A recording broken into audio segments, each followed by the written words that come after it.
Hey, Allie. Hey, Jordan. Can you give me screen share permissions? Or did I already logged in as? Yeah, you may. Yeah, you're already a co-host, so you're good. Okay, sweet. Can you rename me Jordan? Oh, yeah, oh wait, no I can problem. rename myself. Sorry, it wasn't giving me the option initially.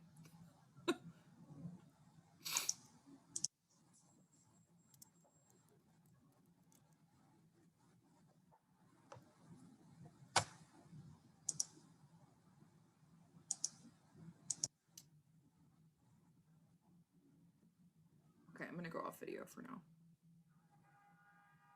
Yell if you need me.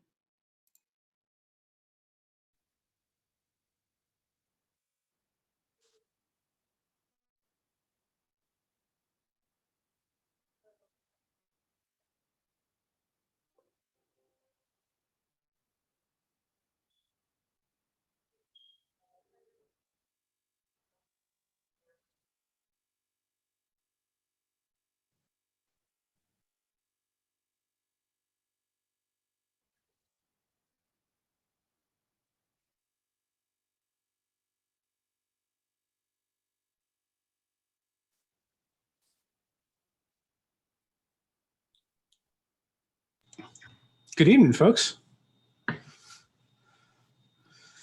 Mazeda, we got Mazeda, we got Okwe. How are you guys doing?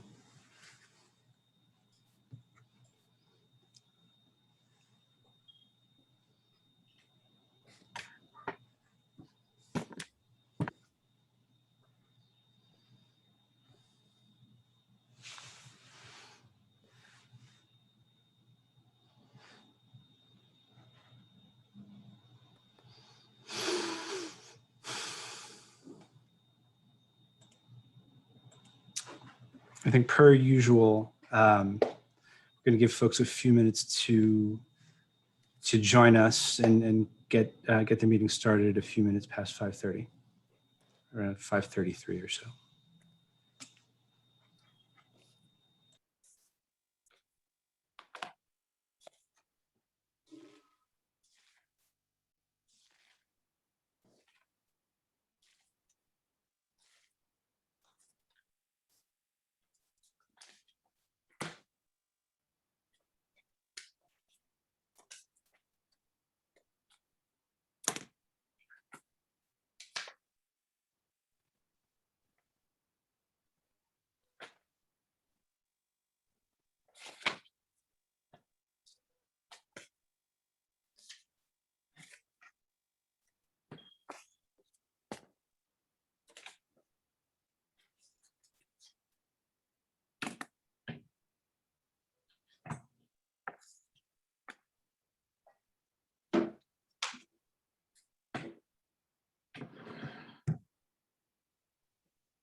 Hi, Rick. Good evening.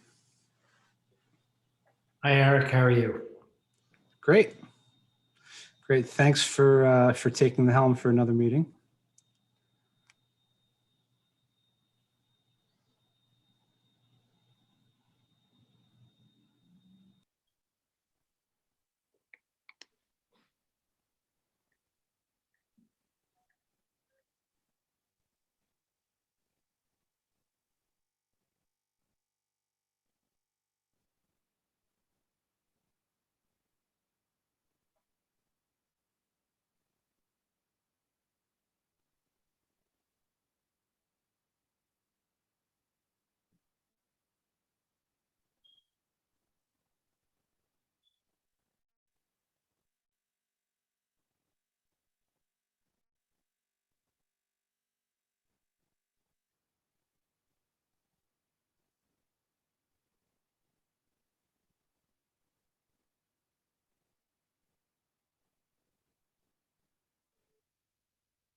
Hi, Christopher.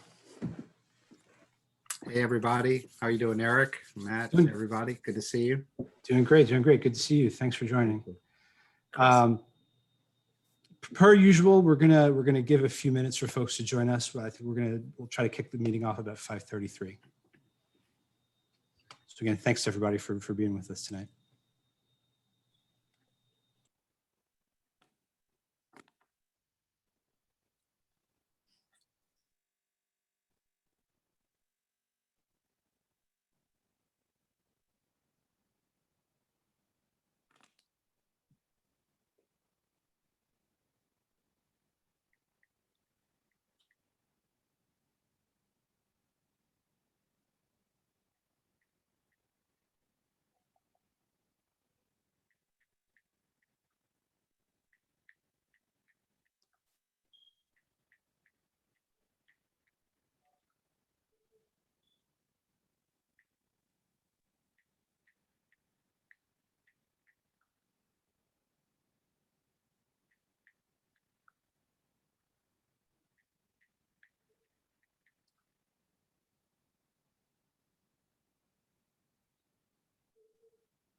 Is that your music, Eric?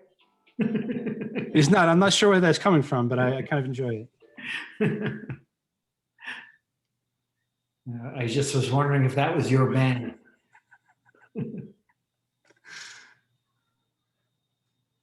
No, not us.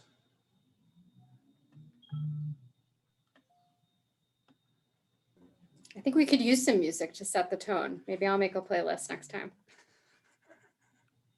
That would be a good. We'll plan for that for the next one. It'll be our post-election hearing, so we'll have some celebratory.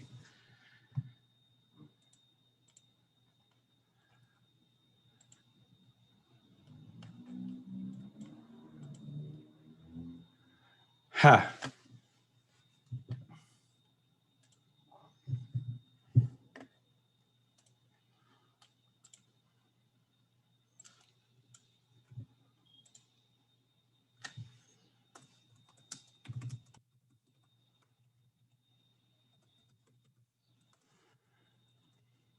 Oh.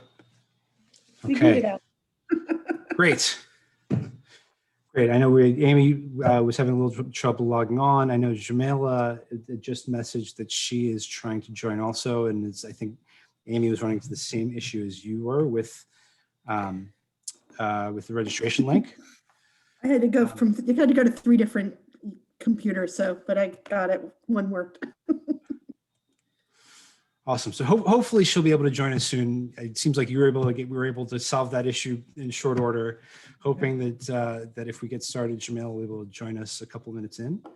But welcome everyone to the April 21st meeting of the Voter Assistance Advisory Committee. And I will look to chair the Campaign Finance Board, Rick Schaefer, who will, in the absence of a chair of the VAAC, will chair this meeting for us. So Rick, please take it away. Thank you, Eric. Good evening and welcome to the April 2021 meeting of the Campaign Finance Board's Voter Assistance Advisory Committee. I'd like to begin by giving a special thanks to Assembly Member Latrice Walker, Chair of the Assembly Election Law Committee, for joining us tonight. Tonight, we will be discussing the 2020-2021 Voter Analysis Report. Like all other reports of our lives, the COVID-19 pandemic completely upended our election system. I'm sorry, like all other aspects of our lives, the COVID pandemic completely upended our election system. The report contains a review of last year's elections and the ways they were impacted by the events of 2020, in-depth analysis of voter behavior across the city during the 2020 election year, a summary of the agency's work, and recommendations for further reforms to improve the voting process in New York. Staff will share our highlights from the report and recommend legislative solutions based on the findings. The report is set to officially be released this Friday, April 30th. With less than 2 months to go until the June primary, our staff is working tirelessly to ensure all New Yorkers have the information they need to cast a ballot. We will hear from staff on the work of the agency in preparation for those elections, including preparations for our debate program, the voter guide, and our nonpartisan advertising campaign to get out the vote and inform New Yorkers about ranked choice voting. I will now turn it over to Amy Loprest for an update on the campaign's finance program and its impact on this year's historic elections. Amy?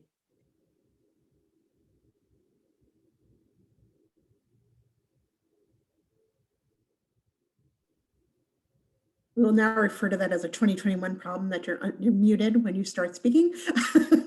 Good evening. Thank you all for joining us tonight. My name is Amy Loprest, and I'm the Executive Director of the New York City Campaign Finance Board. I'd also like to echo Chair Schaefer's remarks and give a special thanks to Assemblymember Latrice Walker for joining us tonight. Before we hear from staff about this year's voter analysis report, I want to give the committee a brief update about the campaign finance program and the impact it is having in this year's primary election. On Thursday, April 15th, the board dispersed $23.3 million in public matching funds payments to candidates in the 2021 election. Including those payments, the board has issued $74,055,050 in public financing to candidates. With under 2 months left before the primary, the candidates will soon be putting those funds to use, making their pitches to voters.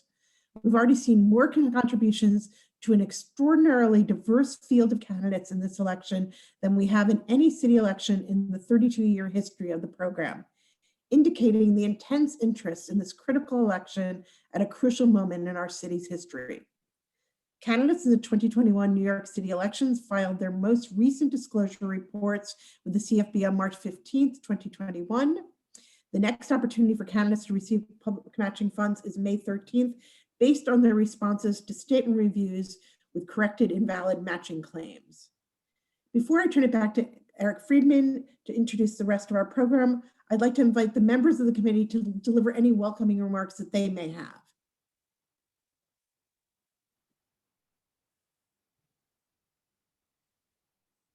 Does anyone have any? Oh, Danielle. Yes, I just wanted, as always, to thank the board for the board staff for their tremendous hard work in turning out just amazing work product, all the work you do, and then turning it into work product that's so timely and readable and comprehensive, and without having a huge staff. And so I always want to thank you publicly. Well, we appreciate it. Thank you. Any other? Okay, without any further ado, I'll turn the program over to Eric Friedman, our Assistant Executive Director for Public Affairs, to MC the rest of the program. Thank you so much, Amy. So as Amy and Rick have mentioned, we're going to spend the first part of this meeting talking about our voter analysis report and election reform. And to kick off, we're going to hear from Assemblymember Latrice Walker, as they've mentioned, and I'll come back to her in a moment. But so to kind of introduce what we'll hear afterwards, our Director of Policy and Research, Ali Swatek, will introduce a discussion of the agency's 2020-2021 voter analysis report, which will be published later this week. It'll be released on Friday. As mandated by the charter, it is a comprehensive review of what was an unprecedented year for voting and elections in New York. The team has done an amazing, thorough analysis of voting patterns and has made some strong and well-supported recommendations for changes to the law and administrative practice that can improve elections in New York going further. It'd be a great discussion. Our intergovernmental liaison, Jordan Pantalone and Luigi Claude, who is an urban fellow working with us this year. They've both made integral contributions to that report and to our work generally. And they're going to walk us through it. After our discussion of the voter analysis report, we'll turn to a preview of what you can expect to see from us in the coming weeks as we all prepare for the big June 2021 primary elections in New York City. We'll hear from Omar Suarez, who is our Director of Partnerships and Outreach, about the community engagement efforts led by his team. They've been working with organizations all over the city to get people ready to vote and to help people understand this new system of ranked choice voting we've all have for this year. After that, Matt Solers, our Director of Public Relations, is going to give an update on the preparations we're making for our debate program for the citywide elections for Mayor, Comptroller, Public Advocate, which kicks off in a few weeks. Charlotte Levitt, our Director of Marketing and Digital Communications, along with Mitchell Cohen, who's a content strategist on her team, they're going to present an overview of our media campaign. And Rick mentioned this at the top.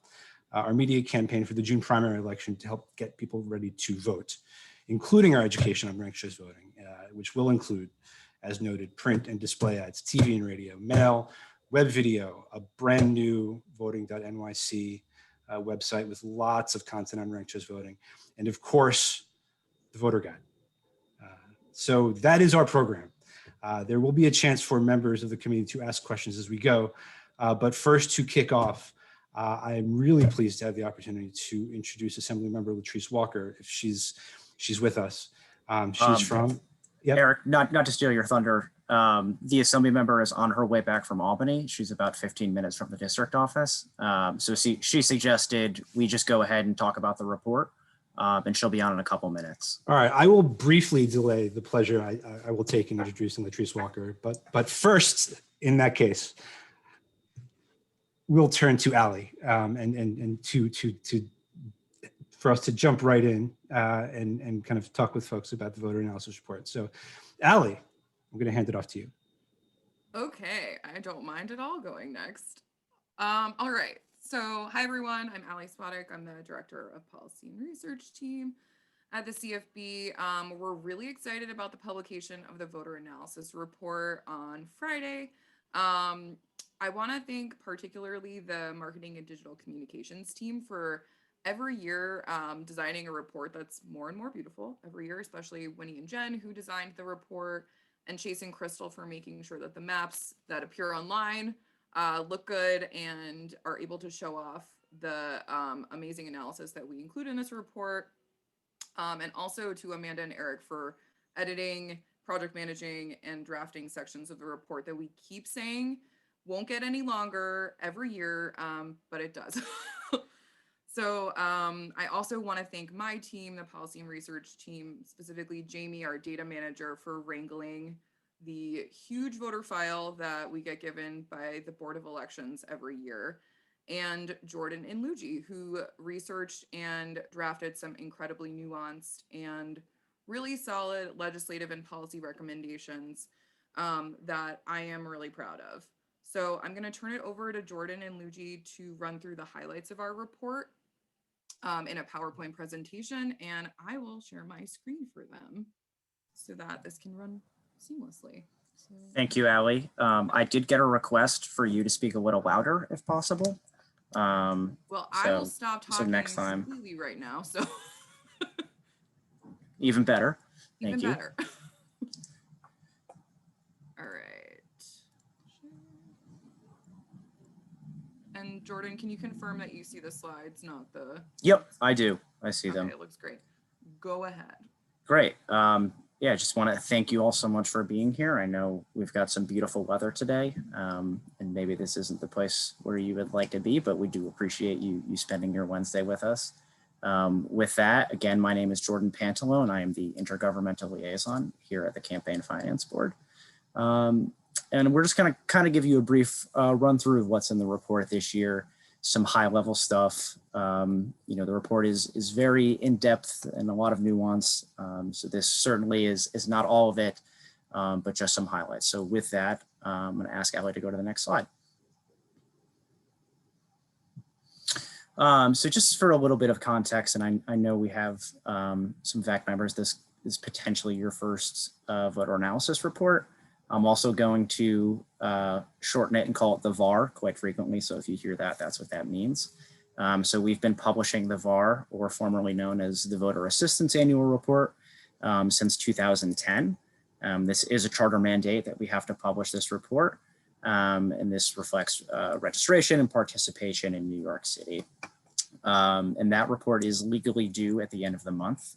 So for us, that's going to be this Friday. So the report must detail some of the programs we've executed in the past year, as well as some of that effectiveness and data regarding voter turnout and voter choices. We can go to the next slide, Ali. Thank you. So just a quick rundown. There are 6 sections of the report. First is the executive summary, then a year in review, where there's a lot to remember that I'm sure most of us don't. Then kind of looking at the data, including turnout and vote method. And then a little more specifically, how our work persisted throughout the COVID pandemic. And lastly, some legislative and policy recommendations. Next slide, please. Thank you.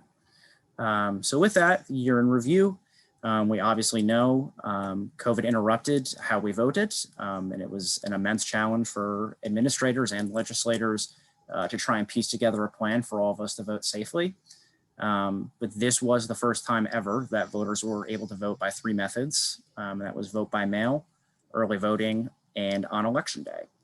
But we also saw that the lack of flexibility in election law and some lack of transparency in election administration left a lot of New Yorkers without confidence in their voting experience.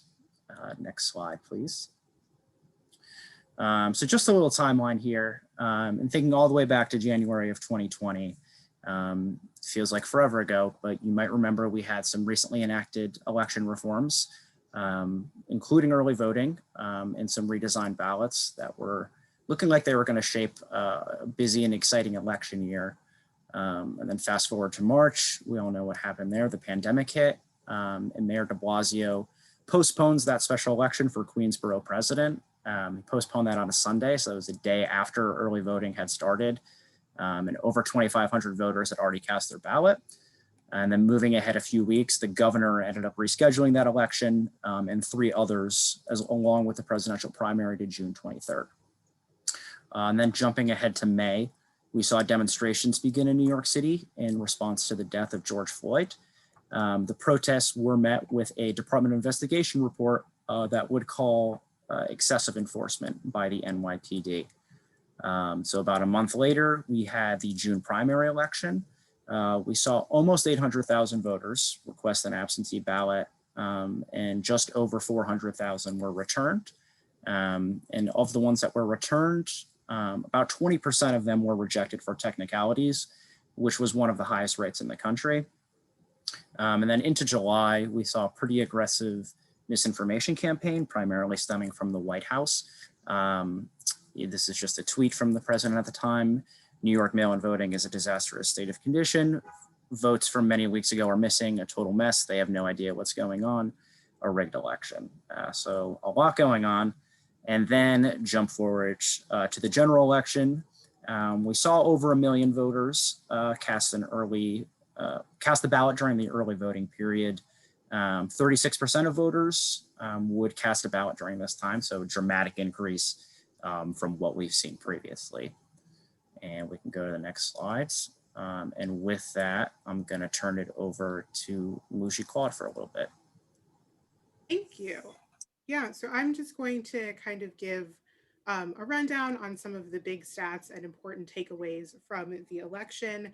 And just for some context, in 2016, we had 3 separate primaries: the presidential in April, the federal in June, and state primaries in September. However, in 2020, all of the primaries were consolidated with all 3 levels on the same ballot.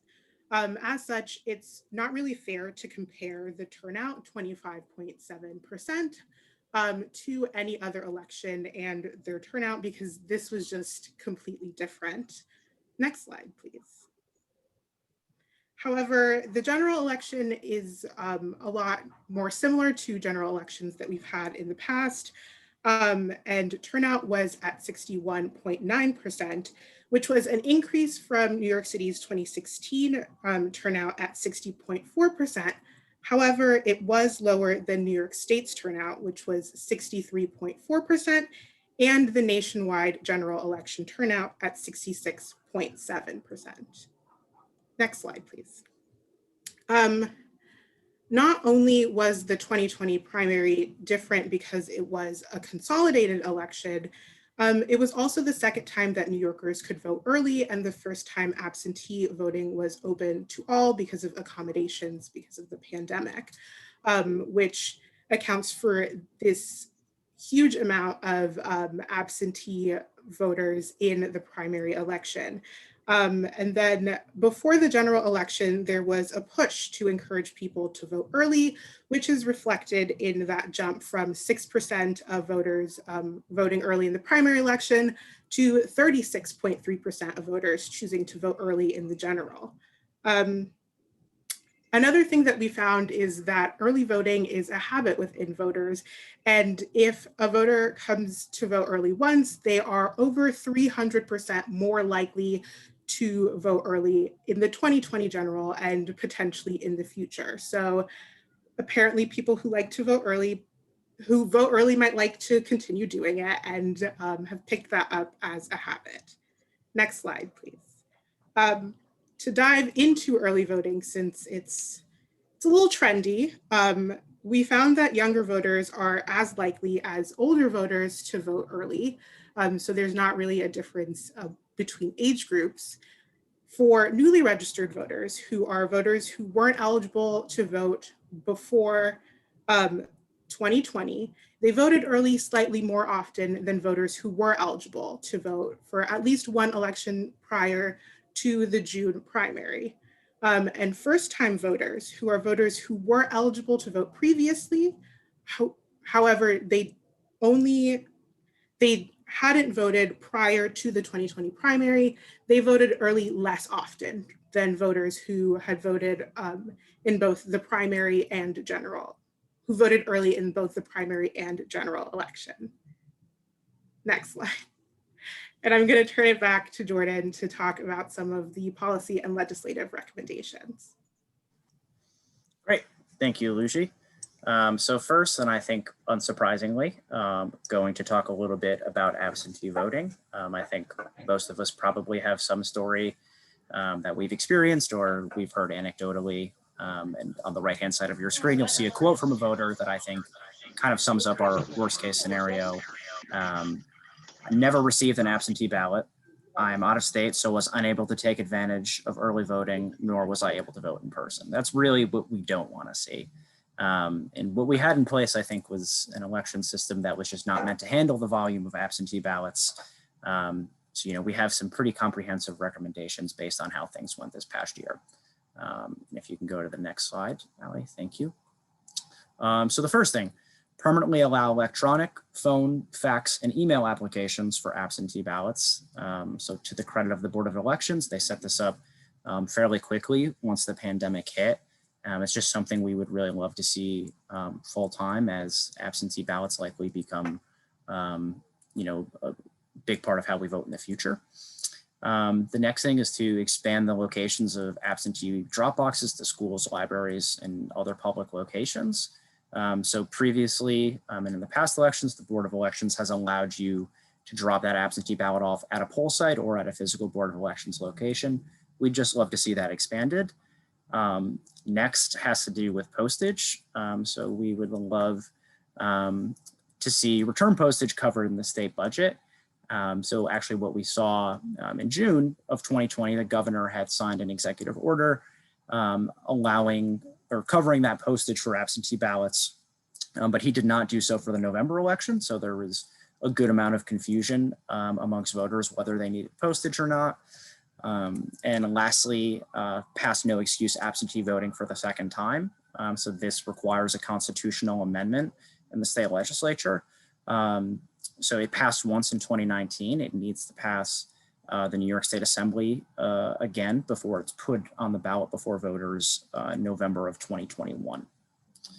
And you can go to the next slide. So the next one, kind of alluded to this as well, is early voting. And I think this map kind of does a good job at describing what the issue is. And you can kind of see in Manhattan here, you see some of these big red circles, and Staten Island, kind of these tiny green ones. So those larger circles represent more voters. So as many as, over 100,000 voters at some poll sites throughout the city, and as few as 8,000 at other parts of the city. So we really see an unequal distribution of voters assigned to early voting poll sites. So that's something we obviously would love to see improved. If you can go to the next slide. Thank you, Allie. So we'd love to designate more early voting locations to alleviate those long lines. We would also like to implement vote centers and allow more convenience and flexibility. And in case you're not familiar, a vote center model would essentially allow you to vote anywhere in the city or in your borough, depending on the system you choose. So say in theory, you work in Brooklyn, you live in Brooklyn, but you work in Manhattan, maybe you could vote in Manhattan on your lunch hour. That's what a good vote center would look like. Something else, we want to compel poll sites. We want to compel sites to be used as poll sites. And it is pretty difficult to find locations to be used as poll sites in defense of the Board of Elections, specifically in New York City. And we would really love to see the sites that receive tax breaks or grant funding from the city be used as early voting poll sites. And lastly, we would love to standardize and even lengthen the early voting hours, specifically on weekends when folks are mostly free. And that would hopefully reduce confusion and provide enough time to accommodate voters. So next slide, thank you. And lastly, rights restoration for voters who are on parole or probation or incarcerated. And just a little bit of context, the governor signed an executive order in April of 2018, which would essentially grant conditional pardons to New Yorkers on parole, granting them the right to vote. This was a great step forward, but our main recommendation here would be to codify this into law. So if you can go to the next slide, Allie. Thank you. So essentially that, consider legislation to strike that part of the election law, which takes away the right to vote for those convicted of felony. And the great news here is that this has actually passed both houses. It's passed the state Senate and the Assembly, I believe, last week, and it has gone to the governor's desk. So he should hopefully be signing it within a couple days. I certainly like to tell myself he got a sneak peek of the report and was moved to move it along. So with that, we can move ahead to the next slide. And I'm going to turn it back over to Luigi. Thank you. For voters with disabilities, a huge barrier is the lack of enforcement of regulations that are meant to secure their access to the ballot.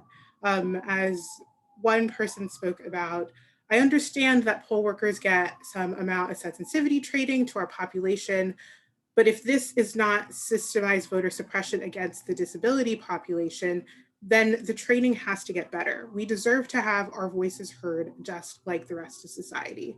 And that is something that we've heard, that voters with disabilities, their experiences are really dependent on the poll sites they go to and the poll workers they interact with. And that, because of so many strong legislations like the Americans with Disabilities Act, it's not enough for that to be happening when so many things are in place to help secure access to the ballot. Next slide, please. So in order to combat that, we've recommended the creation of a voter assistance hotline where voters with disabilities can call and request information and materials in the accessible format that is best suited to them, because we understand that there is no one-size-fits-all solution to accessibility concerns. And then in the long run, we hope that that we can engage a cross-section of nonprofit and community groups that serve the disability community through a voting accessibility advisory committee in order to make sure that their concerns are being heard and that there is consistency in the services that are being offered. And one concrete step for that is to help review and rate the next ballot marking device to ensure that the people that are using these machines are actually getting machines that are helpful for them. Next slide, please. A problem that we have noted with election administration transparency is that the data published is not always comprehensive, accessible, or timely. And we think that data is a space that we could have in formats so we can, like, data can help us help voters. The information is present and it's a great tool that we can utilize moving forward to help voters and voter education. Next slide, please. And so a few solutions for this that we recommended are to report the return and canvass of absentee ballots in a manner consistent with other unofficial election results.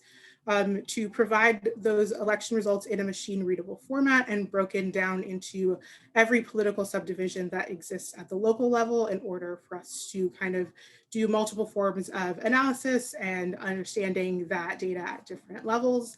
To publish other elections data that would allow organizations to tailor and target their voter education and outreach efforts, and to use the internal data to provide greater customer service to voters, such as providing line wait estimates, which is what on the previous slide, that map was showing in a different jurisdiction. In Travis County, Texas, which is where Austin is, they use a lot of the data that they're getting to provide voters with a wait time map. So you just know how long it's going to take wherever you're going.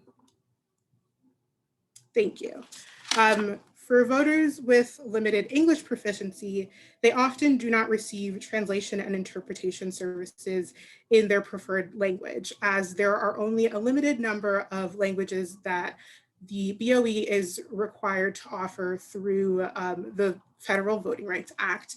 And in a city like New York that has so many people from different countries that speak so many languages, it doesn't meet the linguistic needs of the city to have just Spanish, Chinese, Bengali, and Korean be the languages that are insured for voters across the city. And we're going to return to this map soon, but this is just a sampling of the languages that could be offered and where people could receive those translation and interpretation services if we expanded that. Next slide, please. And so the solutions are similar to the ones presented for voters with disabilities, because we see a voter assistance hotline as a way that voters with limited English proficiency can also benefit from to call and request information and materials in the language that's best suited for them. Because with so many languages, it isn't always the easiest or the kind of most voter friendly to try and send out information to everyone in all of these languages. And long-term creating a language accessibility advisory committee so that voters with limited English proficiency can make sure that best practices are being followed and that service is continued, and the languages that they want voter information and election materials in continue to be the languages that are produced. And on the CFB's end, we commit to providing our commonly distributed materials in the 10 designated citywide languages as soon as practicable.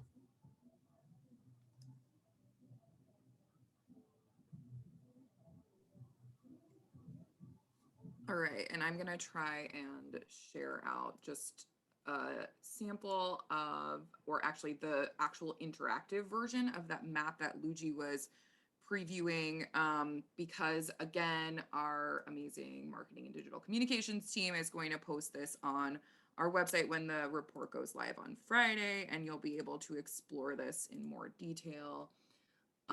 So I'll let Luigi answer any questions that you have, but this is just what the actual map looks like. As you can see, she's showing Arabic, French, Polish, Urdu, Haitian Creole, and Russian languages.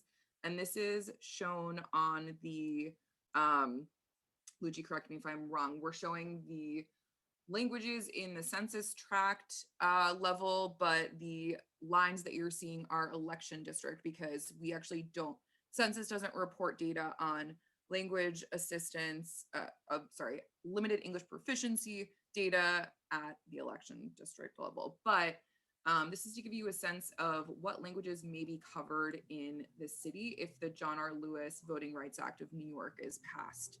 So you can see there's places where the colors are a little wonky. That means that there are multiple languages that would be covered. So for example, here in Kensington and Ocean Parkway, there are significant Russian and Polish language speakers.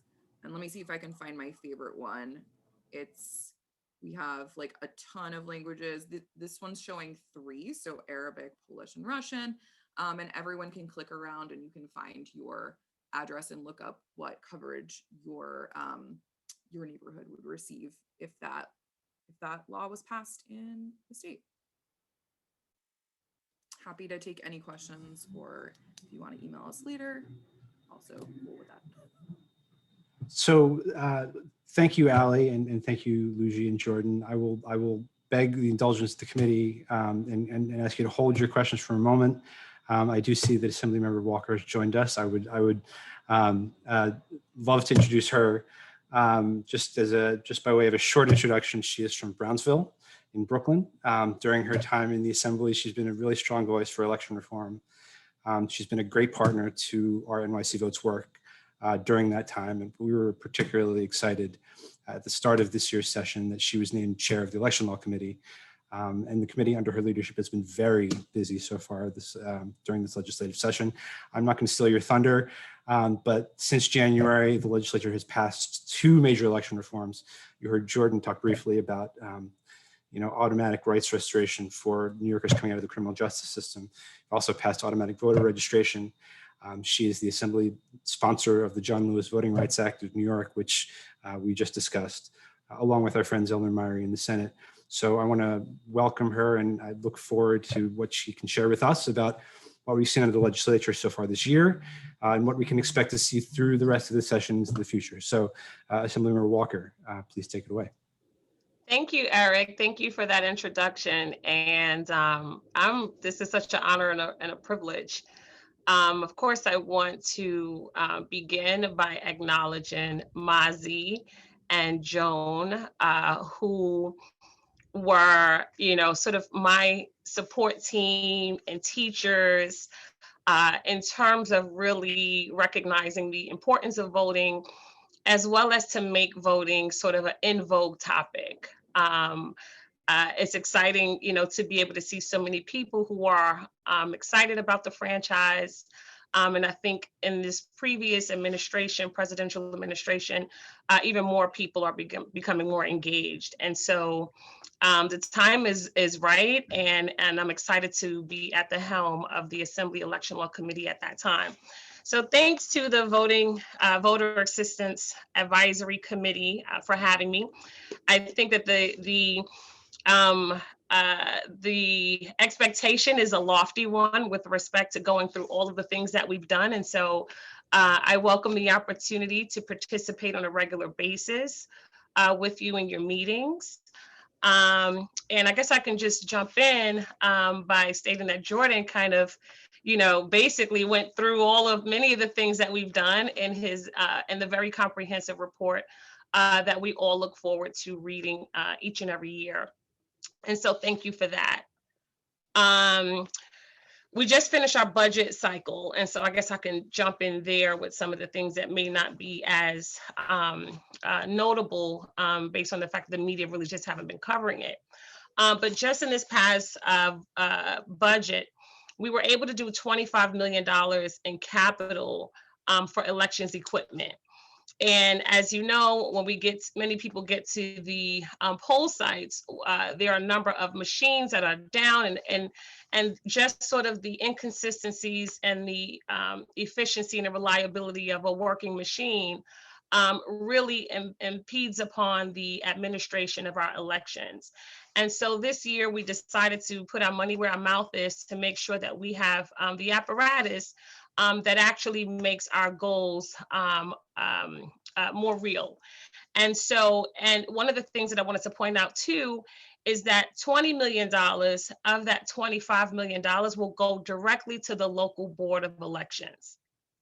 Most of those resources were spent in the past, very high level at the state level, but the boards were always complaining that the funding for elections have to come from the county organizations or local government, and many of the government agencies and infrastructures were complaining about, where's this money going to come from? You want us to do early voting, you want us to have 12 days, 14 days of early voting, but who's going to pay for all of that stuff? And so we were able to get those resources placed there. In addition to that, the Board of Elections had requested $2 million in operating expenses. However, we were only able to do $1 million, but of course, I will always say to our advocates, many of whom are on this particular Zoom, to always keep the pressure on to make sure that the operational expenses that we need in order to properly administer elections is meeting the needs with respect to the Capitol. But of course, this wasn't a perfect budget, considering all of the constraints that we were expecting at the beginning of the year. I think that we're in a really, really good place. One of the things that we mentioned that we did was the restoration of voting rights for people who were formerly on parole. When you introduced me, Eric, you mentioned that I was from Brownsville, and one of the things that I was told when I first got elected, that over 25,000 people would be returning to my community and my district over the course of 5 years, right? That's 25,000 disenfranchised voters in one assembly district. And that right there said to me that, we always know out of sight is out of mind with respect to elections, campaigns, et cetera. And so we really wanted to empower this community and empower these voters because they are looking for the same resources that we all look for. And while this was something done that was at the executive level, there were not a lot of nuances that folk had to, or hurdles they had to overcome in order to actually register to vote. And so we wanted to make sure that we codified that into law, and that was something that we were able to do. Of course, as you mentioned, we were met with the pandemic and really had to jump into gear in order to make sure that voting was done in a way that was easy and also responded to the sensitivities that we were trying to accomplish with respect to making sure that we were not putting people in jeopardy of contacting COVID. So with automatic voter registration, we were able to get that done last in the 2020 budget, or in the 2020 legislative session. And one of the things that we were talking about were a lot of the different agencies that were going to be eligible by which to administer automatic voter registration. One of the things that was particularly concerning for me at the time was that DMV was sort of the premier agency. And, my family's from South Carolina, and my brother didn't have a birth certificate pretty much all his life. And because of that, he didn't have a driver's license. And so to me, just to have that particular agency in place was almost synonymous to a voter ID law, because if there were certain impingements upon you having a driver's license, then that same situation existed with respect to your access to being able to automatically register to vote.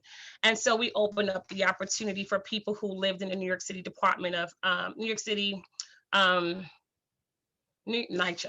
Housing Authority, as well as the Department of Health, the Department of Labor, the Office of Vocational and Educational Services for Individuals with Disabilities, the county and city departments of social services, and the Office of Adult Career and Continuing Services and Education, as well as, of course, SUNY.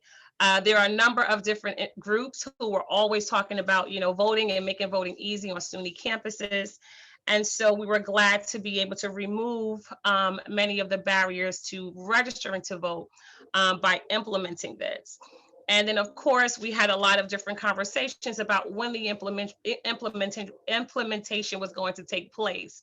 And we pushed the date back to the year 2023, which was not, it didn't make everyone happy, but we recognized that when we did online voter registration and a number of other, the online application for absentee ballots, we were setting up a portal by which individuals would be able to transition and do the applications.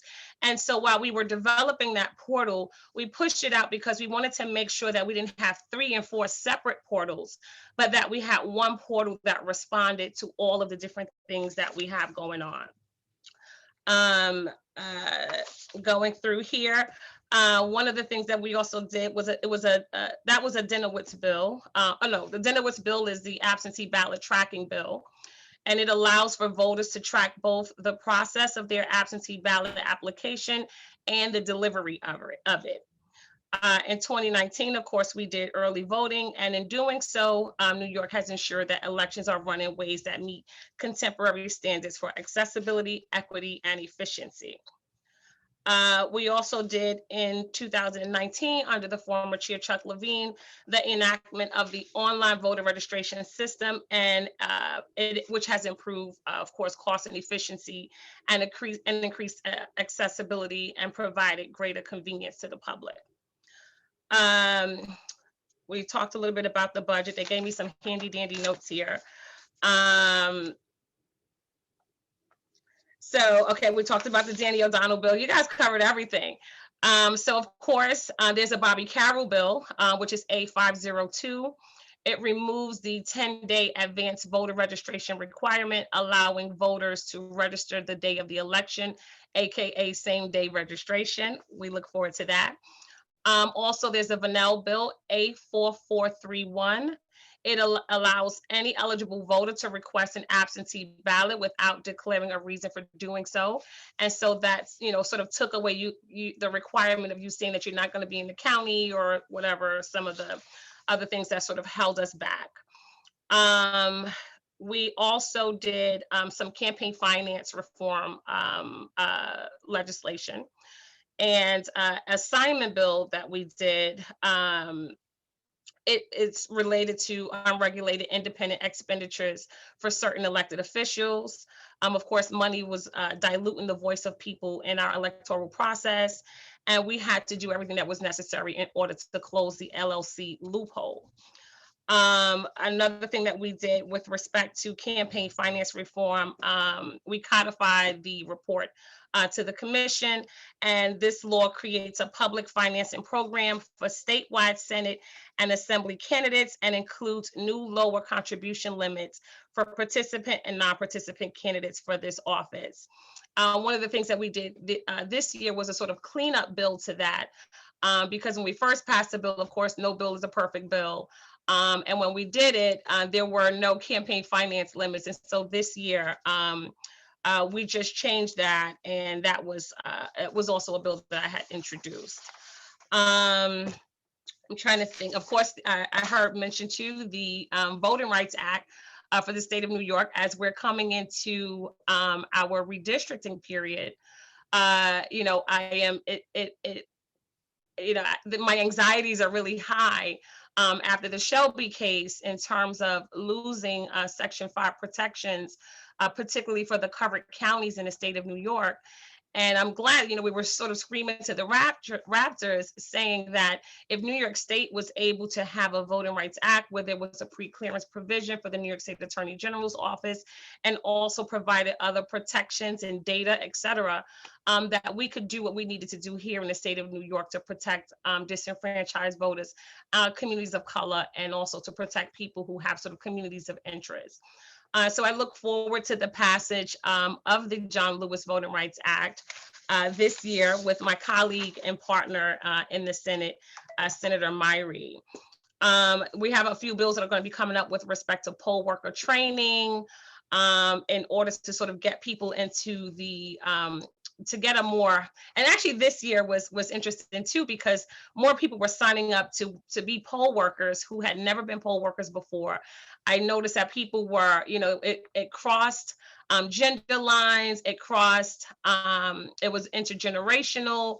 as well as it crossed many of the different language barriers that many people face when they show up at the polls. So I was excited about that, but we need to do more in order to encourage more people to want to participate in that, including giving people the day off in order to register, in order to vote, even in our primaries, and so that people don't have to fear retribution when they want to, utilize or do their civic duty in voting, as so many people are expecting. And so I will, I guess take a pause there and really just open it up to any questions that any individuals may have with respect to some of the things that we have going on. Oh, I wanted to also mention too, ranked choice voting, of course, that's the biggie. And that's the thing that, I know a lot of folk have been talking about the educational component, and I was so honored that my councilwoman, Councilwoman Alika Ampry Samuel, pushed a bill, got resources in the city council for the educational component. But then we understand there was an announcement today, I believe, that added an additional $25 million from the mayor's office with respect to education around ranked choice voting. But then there's always that big elephant in the room, and which is the approval of the data apparatus in order to do the tabulations for ranked choice voting. And one of the concerns that we have going on now is that there are members of the New York State elections commissioners who believe that because ranked choice voting is not an operation of the New York State law, that there's nothing in the law or nothing in their jurisdiction that requires them to act to approve, to do the approvals that are required. And based on that, there's been a lot of back and forth with respect to the commissioners. At this time, I believe that a report is forthcoming with respect to testing of the machines that are already available. I know that there are still a number of reviews that are being done by NYSEC, as well as SLI, in order to get this going. There are independent contractors, independent reviews that are taking place. One of the things that was said was that they were going to look at the Queen's elections in order to be able to use that as an opportunity to do sort of a study. But because that didn't go the way that folk had expected it to go, we're still back at square one. And so I'm very cautious of making sure that the scientific data as well as the reliability of these studies are actually, gonna put us in a position where we're not disenfranchising folk, which we're not putting people in a position where they're afraid to go and vote and they don't know what's going on. And then when it comes to the ranking, that we're not on election day or afterwards, counting votes as if we were, sitting in the lunchroom table in school trying to figure out who's the class president. I know, I guess I'll also state that one of the things that we did too, in sort of thinking about what happened in this previous presidential election, and this was very important to Speaker Hasty. One of the things that we noticed is that on election night, we were all waiting for the numbers to come in, and then Georgia had, at one point in time, there were no votes coming in from Georgia, and then all of a sudden it was like, poof, we got Georgia. And it was like, how did Georgia get to a point where they were able to count all of those ballots? Now, Georgia definitely deserves some serious, slaps on the wrist and to be wrestled up by all of the legal eagles down in Georgia doing their thing. But at least we know that they did come in with their numbers timely. And we were looking upstate at some elections where 2-3 weeks were passing by and we were still counting absentee ballots. We were still counting mail-in ballots. And so we just passed a piece of legislation that allow for us, when we receive, allows a Board of Elections, and when they receive ballots, they can begin to open them. I did hear that a number of our ballots have been thrown out in the past, and we did mail-in voting, and so they can also begin the cure process in order to make sure that so many votes are not disqualified, and that we have more votes and people are actually getting the outcomes that they were thinking about when they were putting their ballots back into the mail. And so that's a little bit of a commercial. I hope I, did you well. And of course, I'll hang out for a little while, and I'll be willing to come back as you request. Awesome. I want to thank you for that thorough presentation. I do want to note, and again, I thought we all kind of saw the announcement from the mayor this morning, which I think was 15, not 25, but still very 15, significant. okay. And still very significant. And we're excited to kind of hear more of the details and talk about how that will impact some of the, the promotion that we'll talk about later in this meeting. But I want to stop here and kind of open it up to the committee. If folks have questions for Assemblymember Walker, questions for our team about the report, I'll just kind of open it up for discussion here. If the members want to ask a question, can raise their hand with a little raise hand function in the bottom of the Zoom window. We'll also be kind of monitoring the chat if folks have questions that they want to pop in there. Jamila, I see your hand raised there. Oh, hey, Jamila. Hey, hi, how are you, Assemblywoman? I just had a quick question because I didn't catch that the bill that you mentioned earlier that allows for the absentee ballots to be opened up earlier instead of waiting for the deadlines. When does that go into effect? Because I wasn't following. I believe that, so the effective date, I believe, was immediately for that. And so as we continue along in the conversation, I'll go back to the information on the bill and then come back. Oh, good. So it'll be in place for the primary. Yes. Thank you. I see Danielle with her hand raised. Yeah, thanks, Madam Assemblymember, and also to everybody on the staff again for a great report.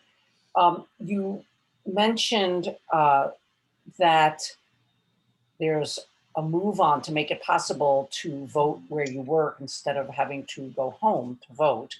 And I'm wondering what steps need to be accomplished to make that happen. And if it's something that the legislature needs to budget for, how that gets involved in the process, please. So I'm not sure if I mentioned that, but I will say that as we're looking in terms of more on-demand ballot printing, that the ability to be able to do that becomes a lot more feasible.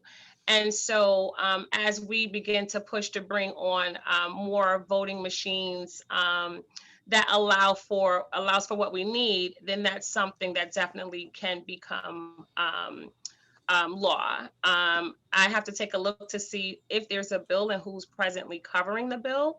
And if there's not, then there's an opportunity for folk to introduce it, and definitely for something for us to consider. Thank you.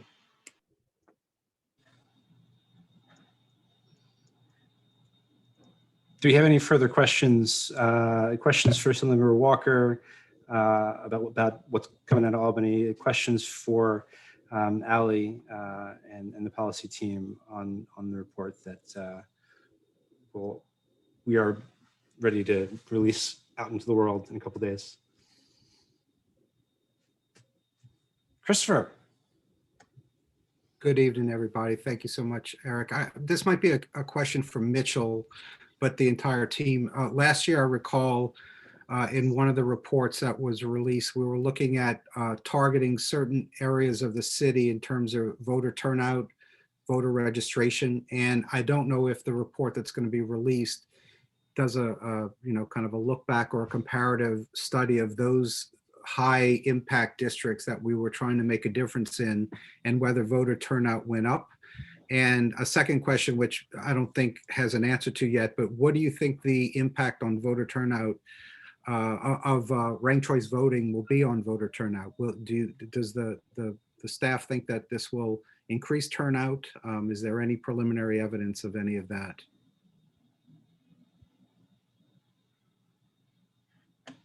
I can speak first on the second question. So as far as turnout, we saw that in New York City last year for the presidential general election, our turnout wasn't as high as the states and it wasn't as high as the national rate, but it was slightly higher than our previous high of the 2016 presidential election. Folks stayed very engaged in the follow through from that election. I feel like we've really never stopped talking about elections almost. And I think what we've seen is a pretty large amount of interest in the mayoral race. We have more people running than ever before. Just looking towards the campaign finance program, more folks have been paid public funds than ever before, which indicates that, you know, there's a lot of competitive races ongoing. And so the candidates who are running are really active. I think that we are very hopeful that the turnout will be higher in this primary election than in primaries past.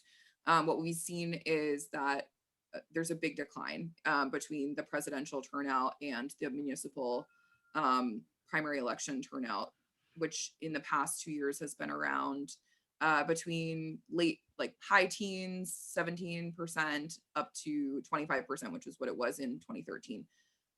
We hope to be able to get it higher than that. I think the $15 million from the mayor's office, in addition to everything that Campaign Finance Board is already putting out, the voter guide, the debates program, our ranked choice voting education and outreach, hopefully will lead to greater turnout. I think that the interest in elections in New York has been pretty high. In 2018, there was also really high turnout for the state, the governor's race and their state assembly and state senate races that were also that year too.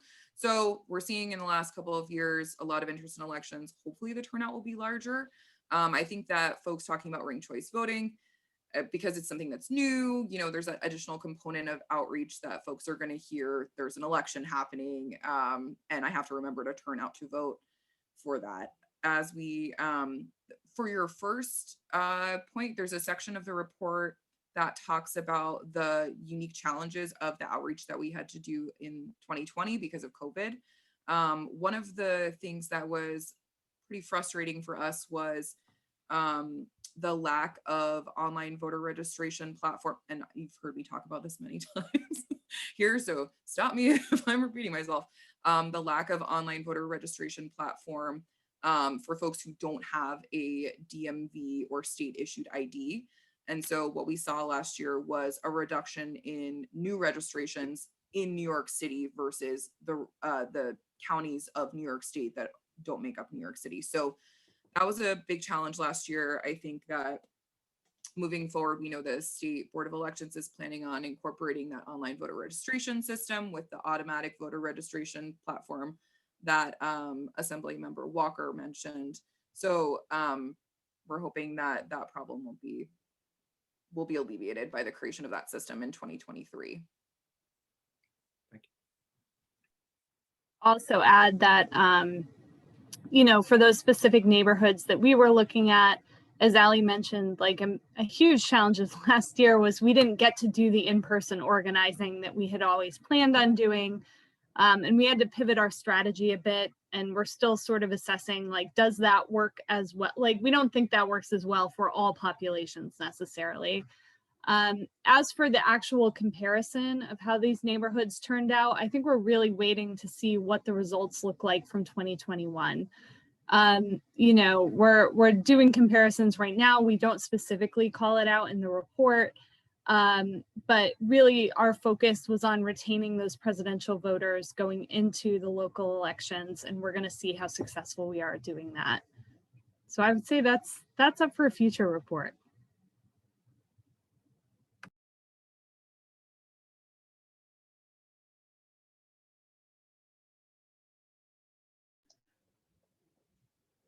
So, you know, I had another sort of, I guess, question or concern. You know, I was looking at a lot of the sort of everyone's tweets and Instagram pages, and we're really focusing on the fact that New York State is set to lose 1 congressional seat. Remember, we lost 2, I believe, in 2010 or 2011. But one of the things that I also remember is that there are a number of lawsuits. That was very cute, Amanda. was the fact that there's generally a lawsuit about the undercount that many different locales, particularly I know New York City, can and will do this.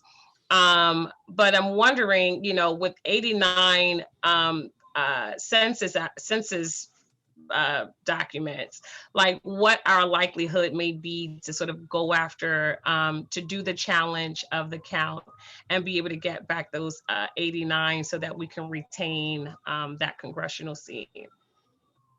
So, I try to tell people that there still may be hope. I don't know. I'll leave that to all of the folk who are the experts in that area, but it's something that has me a little anxious. For sure. Thank you for that, Assemblymember. I will make one last call to see if folks have comments, questions, feedback before we move on to the next part of the meeting. So with that, I want to again just thank Assemblymember Walker for spending some time with us this evening. We invite you to stay and listen to what's coming up, but we are going to close the book on discussion of 2020 and on the goings on the legislative side, and really start to look ahead to what we have coming up over the next couple of months. Amy, did you have a I'm sorry, because I had to switch to 3 different computers. I can't figure out how to do the raise hand on this one. So I'm sorry, but I just wanted to thank Assemblymember Walker, who, we've been talking about these issues and getting these laws passed and getting movement on, some of these same issues since the Voter Assistance Advisory Committee came into existence in 2011. And so, I really want to thank you for moving, you've done a lot of our work for us. So thank you for moving a lot of the things that we've been talking about for a long time to get them really done. Hopefully it won't take a pandemic to keep the momentum going in the future, but thank you very much. Exactly. Thank you so much, Amy. It's always been a pleasure. I think that's always the best thing when I am a strong believer in my faith. And so I do believe that God is still in the business of raising up new leadership. But it's great when it becomes a natural progression. And so, you don't have to spend a whole lot of time sort of beating me down to just get things that just make sense and really are just the right thing to do. And so I thank you for all of your leadership. I thank everyone on the Zoom for everything that you're doing. And again, thank you so much for having me. I'm going to go on mute. I'll turn off the video, but I will still be here to sort of rock out for the remainder of the meeting. So thank you again, and I look forward to joining you again in the next month. Or how often does the advisory committee meet? We meet every other month. Got it. Okay. All right. So I will calendar that. Thank you again, everyone. Thanks for having me. Thank you so much. So with that, we meet every 2 months, as I said. So this will be our last meeting before the June primary. We have a meeting directly afterwards, at which point we will start to process what happened. But for the moment, we're going to spend the rest of our time together talking about the work that we have ahead of us to communicate with voters in advance of this critical primary, introduce ranked choice voting. So I'm going to move right into it and hand the microphone over to Omar Suarez, our Director of Partnerships and Outreach, to walk us through the work that his unit is doing. Thank you, Eric. How's my audio? Okay. Good evening, all. This will be my first time having the honor of presenting to the committee. I've been in several VAAC hearings, but always as a guest. So it's my first time as a member of the CFB staff, and so I'm honored. I'm just going to go ahead and share my screen. I'm unable to share my screen, actually. But the topic of my presentation will be on our community engagement efforts so far this year, particularly since the last time that we presented to the VAAC. I believe we spoke about some of our RCV voter education efforts. So I'm going to just continue on that thread. And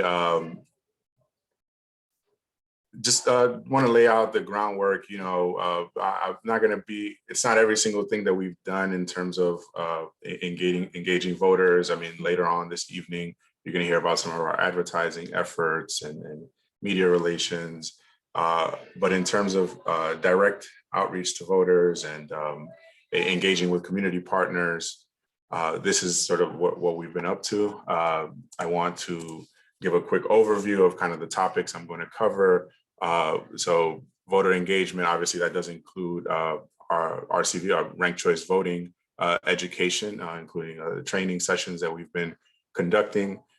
The train the trainer, which is targeted towards organizations and other community leaders to then be able to train voters, and voter facing trainings, which we've also put together.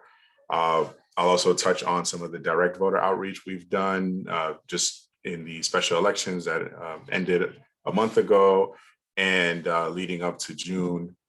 And finally, I'll touch on some of our youth programming around promoting civic engagement amongst our next generation of voters. So I just want to give a little context and kind of just lay the groundwork as well. And just touch before we get into it, there are a couple of challenges I want to just lay out there. These do not, this obviously doesn't go against our mandate to do voter engagement. It's just something I think that I want to acknowledge. When doing community outreach, these are challenges that CFB, NYC Votes, and many other groups have faced. So obviously doing this type of work virtually does have its limitations. I'm not going to be the first person to tell you that, but there has been obviously on our end, and this is also something that we're hearing from partners, a level of Zoom fatigue. And so it's getting harder to get people on virtual events. The weather is getting better. People want to be back out in the real world, and we're not yet doing work in person. The next thing is competing for partner bandwidth. I mean, this is always a challenge when it comes to anything to do with voting. It's not necessarily new, but obviously the level of things going on in the world is, I would say, above maybe what's, any normal year or any normal city election year in terms of obviously COVID and partners that are working on the direct rapid response with getting vaccines out, responding to the economic crisis, responding to hate crimes and many other things going on in the community where a lot of partner organizations we're competing for attention with many of these urgent issues while also implementing an entirely new voting system and a critical city election in just 2 months. And then finally, the funding. So we just heard about funding coming out, rolling out, now 2 months before the election.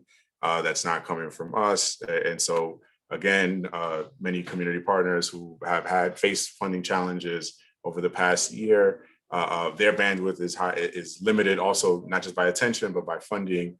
And so that is a limitation that we have. Again, none of this, the work still needs to be done. We believe that strongly, and we're making every effort to do so. I just wanted to give some context and a little overview in that sense before diving into the work. So I laid out in terms of our RCV training. I'll start with just the train the trainer. This is going back to January was the first sort of programming that we offered. The train the trainer is an in-depth training session for those community organizations and others who want to then go out and educate voters in their communities or within their organization. So, this is something that goes into where ranked choice voting comes from, how it works, how to communicate sort of ranked choice voting to voters, and best practices for educating voters, communicating with them, and conducting outreach. So this is a more intensive training program. We've been offering it since January. In March and April, these have happened on a week-to-week basis. We do think that we've got a lot of organizations that are going to be the audience for this type of training and this type of in-depth training. We did get them earlier in the process, so we've kind of winded down a bit in terms of the frequency of how often we're hosting these, from twice a week to once a week. And year to date, we've held 36 of these trainings to over 700 attendees. Again, these are people who are leaving equipped to then go and train other people on ranked choice voting. Just to dive into a couple of a recent specific train the trainer that we held with CUNY. This is with CUNY Votes. it was targeted specifically for the community students and faculty. So we did get 34 attendees with a recording that will be made available for others. And so that's going to live on. And that's just an example of one recent one, in addition to our weekly Train the Trainer that's hosted on the CFB, or the link is on the CFB website, and we host it on our own Zoom. This is one that we did in partnership with Zoom, with CUNY. Moving on, we also did a training for the LL29 city agencies. We've held 2 sessions for city agencies. This is under local law 21. So, under that new law, we held 2 training sessions for the LL29 agencies, one on the 19th and one on the 26th of this month. We had 36 attendees representing 18 city agencies. Those are the LL29 agencies.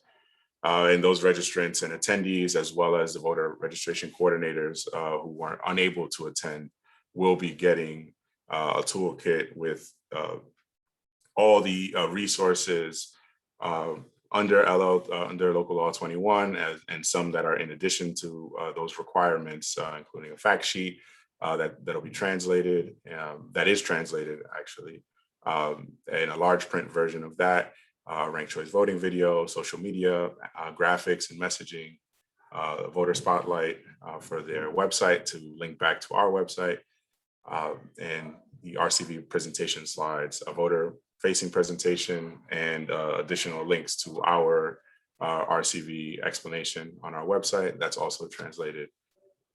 So city agencies will be getting that from us this week. We've already trained, as I mentioned, a number of them. And then moving on, just looking forward, we've also scheduled a series with NYCHA, the resident associations. So we'll be meeting with them at their cluster meetings. This is in June. Now, I know the ideal would be to get them sooner, but unfortunately these meetings don't happen every month. They happen every 3 months. And so we were not able to get them scheduled before that. But again, they'll be receiving that RCV toolkit to then engage voters within their developments. And other, as I mentioned, the Train the Trainer, we think we got a lot of people who are interested in this audience earlier on, hosting the frequent Train the Trainer. And now we're shifting to more of a voter-facing model and emphasizing our voter-facing training more. So this is a shorter training that just really covers what voters need to know. Why we're using ranked choice voting, how to fill out the ballot, and how winners are decided, as well as reasons that voters should use their ranking, their 5 ranks. So, just diving into a bit of what we've done with the voter-facing trainings. This is up to, we've held 74 events, over 4,400 attendees at these events. If you add that number to the one I said before, it's, we've had over 5,000 attendees or viewers at our trainings. So, again, we've gotten a pretty substantial audience for these over the months. Now, these voter-facing trainings we've done in partnership with community boards across the city, starting with the Bronx and Queens, because they had the special elections earlier in the year.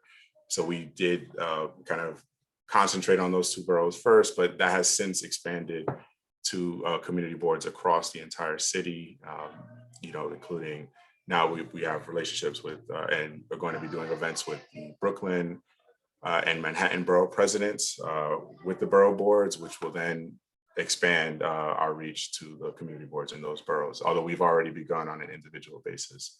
Apart from the community boards, we're also working with over 150 community partners to do trainings and presentations for voters in their networks. These are neighborhood-based and membership-based organizations, advocacy groups, schools, educational institutions, senior centers, places of worship, many others. I'll go into a few of what those have looked like over the past couple of months. So for example, with one elected official, Carlina Rivera, Lower Manhattan, we had a Facebook Live training on ranked choice voting that garnered over 330 attendees. And again, these are meant to be sort of just quick, directly to the voter. What do you need to know? And offering them a live person to ask questions and sort of interact with. The number of attendees is going to vary, obviously, on the time and what type of footprint our partner has. But the idea is to make these available and give people a live person they can speak to, since we can't do in-person programming. Two others that have a little bit more recent presentation with Senator Liz Kruger at her virtual town hall. That was another ranked choice voting presentation. And we also did a training at a meeting of the National Council of Negro Women at the Queens chapter. Both of those garnered nearly 200 attendees. Those are some of the larger ones that we've done. Others will, vary from, 20 people, 50 people. It does vary. I mean, again, this is all something that's somewhat new for us, doing all these entirely virtual. And so, it's something that we work with our content team to promote, and we work with our partners to also promote and try and partner with organizations that have a large footprint and they can bring the community out. Just looking forward, some of the things that we have planned in terms of upcoming events. On May 5th, we'll be doing a training for voters with disabilities on ranked choice voting using the ballot marking device. And that's on May 5th. On May, we have a series next month with a series of events, May 12th, 18th, and the 25th, with New York Public Library and Democracy NYC. Those will offer interpretation in Spanish, Mandarin, and Bangla, again, to expand our reach to the language communities. We'll be including community partners with those as well, to make sure that we're expanding the message and the information as broadly as we can. And then on May 11th, we have an event with Faith in New York. That'll be a ranked choice voting training for their faith leaders across the city. And this is among many others. We are continuing on a daily basis, meeting with many of the partners I've already named here. So this is like a regular occurrence. I'm going to share my contact information. Several of the people that we've partnered with have come in from some of the VAAC members. So thank you for that. And we're continuing a couple more events that we have in the next couple of weeks on the agenda. The April 29th with Assembly Member or Council Member Alika Ampry Samuel. I should have just mentioned earlier, but we are also working with her on a ranked choice voting session. Same with Council Member Drum, Borough Presidents Adams and Brewer. I mentioned them earlier, and so those are on the calendar and will be coming up in the next couple of weeks. So again, we have a steady stream of public-facing events and partner events that we conduct virtually. We run through our ranked choice voting presentation, and we share resources with the attendees. Now shifting to some of the direct efforts that we've made. As I mentioned, we had special elections earlier this year. So just the most recent one that happened since the last VAAC meeting, we had elections on March 23rd in the Bronx. Those are 2 districts. We were able to text close to 60,000 voters between those 2 districts. There was a text bank that was run or led by 28 volunteers, but it was conducted by 28 volunteers, led by our field coordinator, Sean O'Leary, and who's put these together for each special election, and we'll be doing the same for upcoming. On the right is just a screenshot. This is like the intro message. As you can see, we are centering ranked choice voting in our messaging at all levels. We want people to know about that, that this is what they're going to be facing and when they go to the ballot. And the year-to-date total for the other including the other special elections, is over 142,000 voters, and we've recruited over 70 volunteers to send these messages. This is with an application called Through Text that allows us to do this. So it's something that's relatively new. The first time NYC Votes did text banking was last year. So it's still relatively new for this team, but it's quickly become a staple in our toolkit in terms of doing voter outreach. And we'll be continuing for the June elections. We'll again hosting volunteer get out the vote text banks in June. So those will be the 3 Saturdays leading up to Election Day. We're looking to target each of those Saturdays based on the key dates around that. So for June 5th, that'll be a last chance for voters to get their absentee ballot in. Again, holding, I believe this may have been mentioned, if not, the absentee ballot deadline may move from the 15th to the 7th. We want to be very careful, and we're communicating to voters to get their requests in earlier. So by the June 5th, we're going to be really pushing that to request an absentee ballot. By June 12th, you may know that's the first day of early voting. And so that's going to be the key messaging there. And June 19th, that'll be the last weekend of early voting and the last Saturday before Election Day.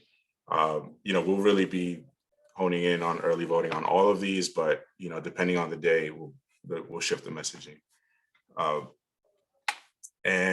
This is a pilot program that we just launched this year to the public. So it's very early days. It's a relational organizing program, what we're calling a trusted messenger.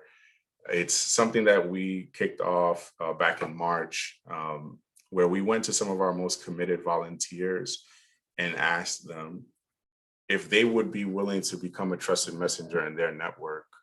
For us, this is the beginnings of that NYC Votes Army. I hate to use militarized language, but we want to have people in every single community that we can have in our network provide information on a regular basis and give them the tools to then reach out to people in their network. So we're starting small. We have 17 leaders that we've trained so far, and they each have 5 to 10 contacts in their network. These are people that they know, friends, family, coworkers, neighbors, maybe fellow churchgoers, people that they're in constant communication with on a monthly basis. We send them a new conversation topic, what's called the call to action, that have varied from, here's our new ranked choice voting video, share that out and ask your friend or your contact if they plan on using their ranking options, to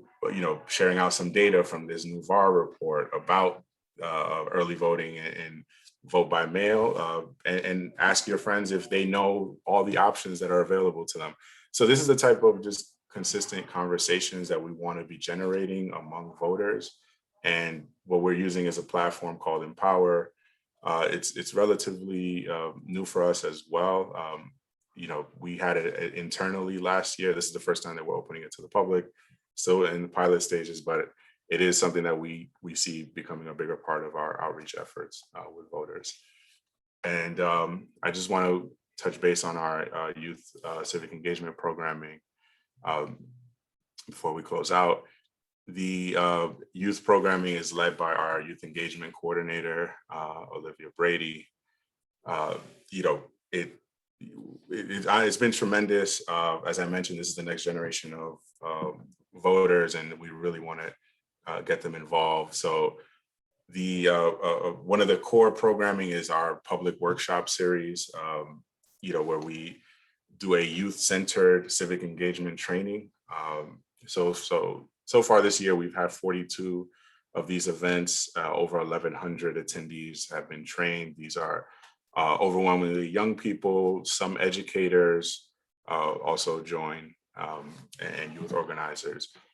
The core of this is the public workshop, the civic engagement series that we offer to the public with some of our key partners. And we also do smaller focus trainings, either with a specific school or youth group. But the core of this has been what we call the civic engagement series. It's a 3-part training on civic engagement, voter mobilization, and ranked choice voting. And on a monthly basis, we offer all 3 sessions. Each month, we partner with a different agency or entity. So far this year, we've partnered with Department of Education, New York Public Library, Department of Youth and Community Development, Administration for Children's Services, and NYCHA. That one's too long. I'm not even going to say it. We've trained over 500 just on this one, on this series alone. Again, these are young people who are leaving with the ability to go and train their peers. So it's not just sitting in and kind of playing around on your computer. Like, they're leaving with like real tools to be a civic engagement leader in their community, and whether it's in their school community or in their neighborhood. And just to go back, we did have Civics Week this year. With this, I just want to highlight that we did have a challenge, obviously unable to go into schools and do the typical Civics Week programming that CFB has done for several years. And so in partnership with the DOE, we helped organize a Civic Week Youth Forum. And what it was a forum style event where high school students were invited, public school students were invited to go into group discussion about gender, racial justice, immigration, education policy, and several other issue areas anchored around how to, get elected officials and candidates to care about these issues and speak to young people about them.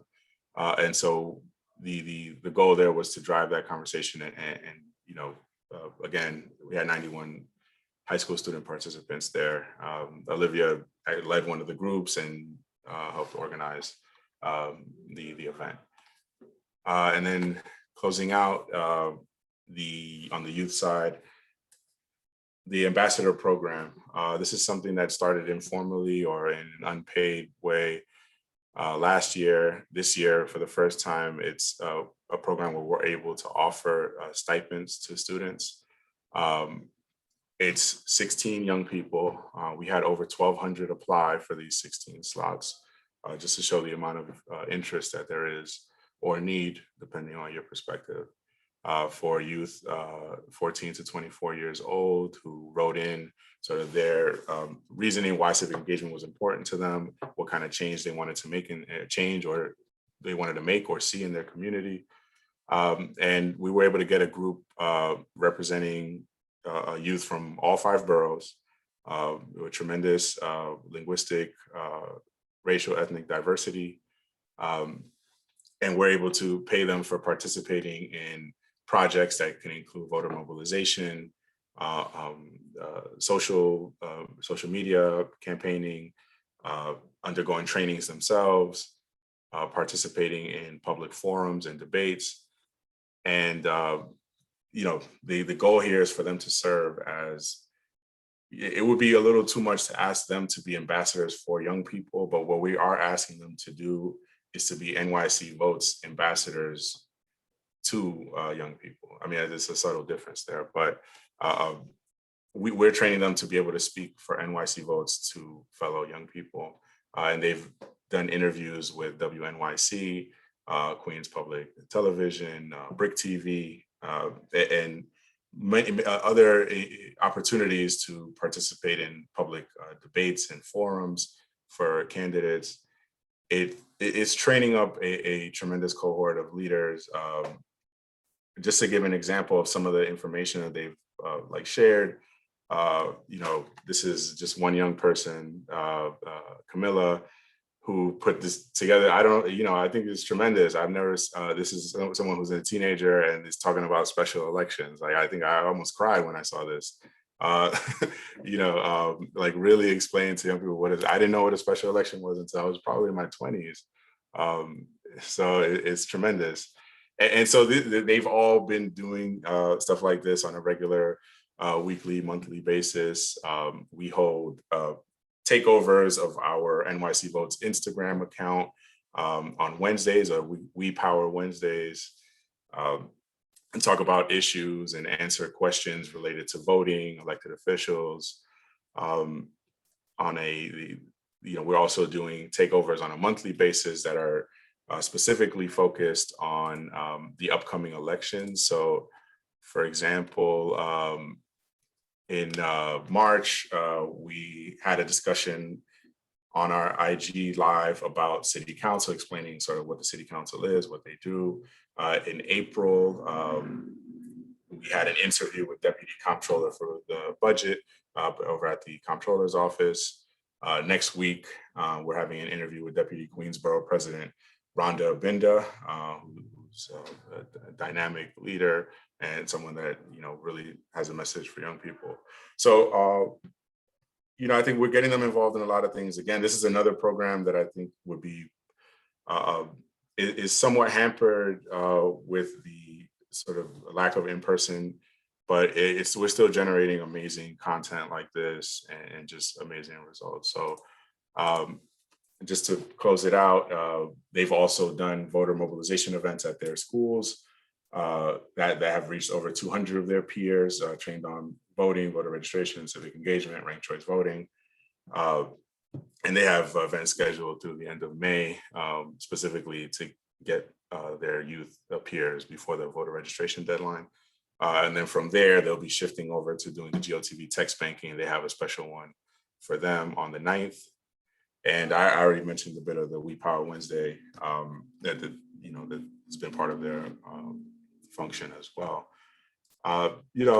So I think I covered just about everything. I mean, there may have missed something, but look, it's not easy. We don't have a big team.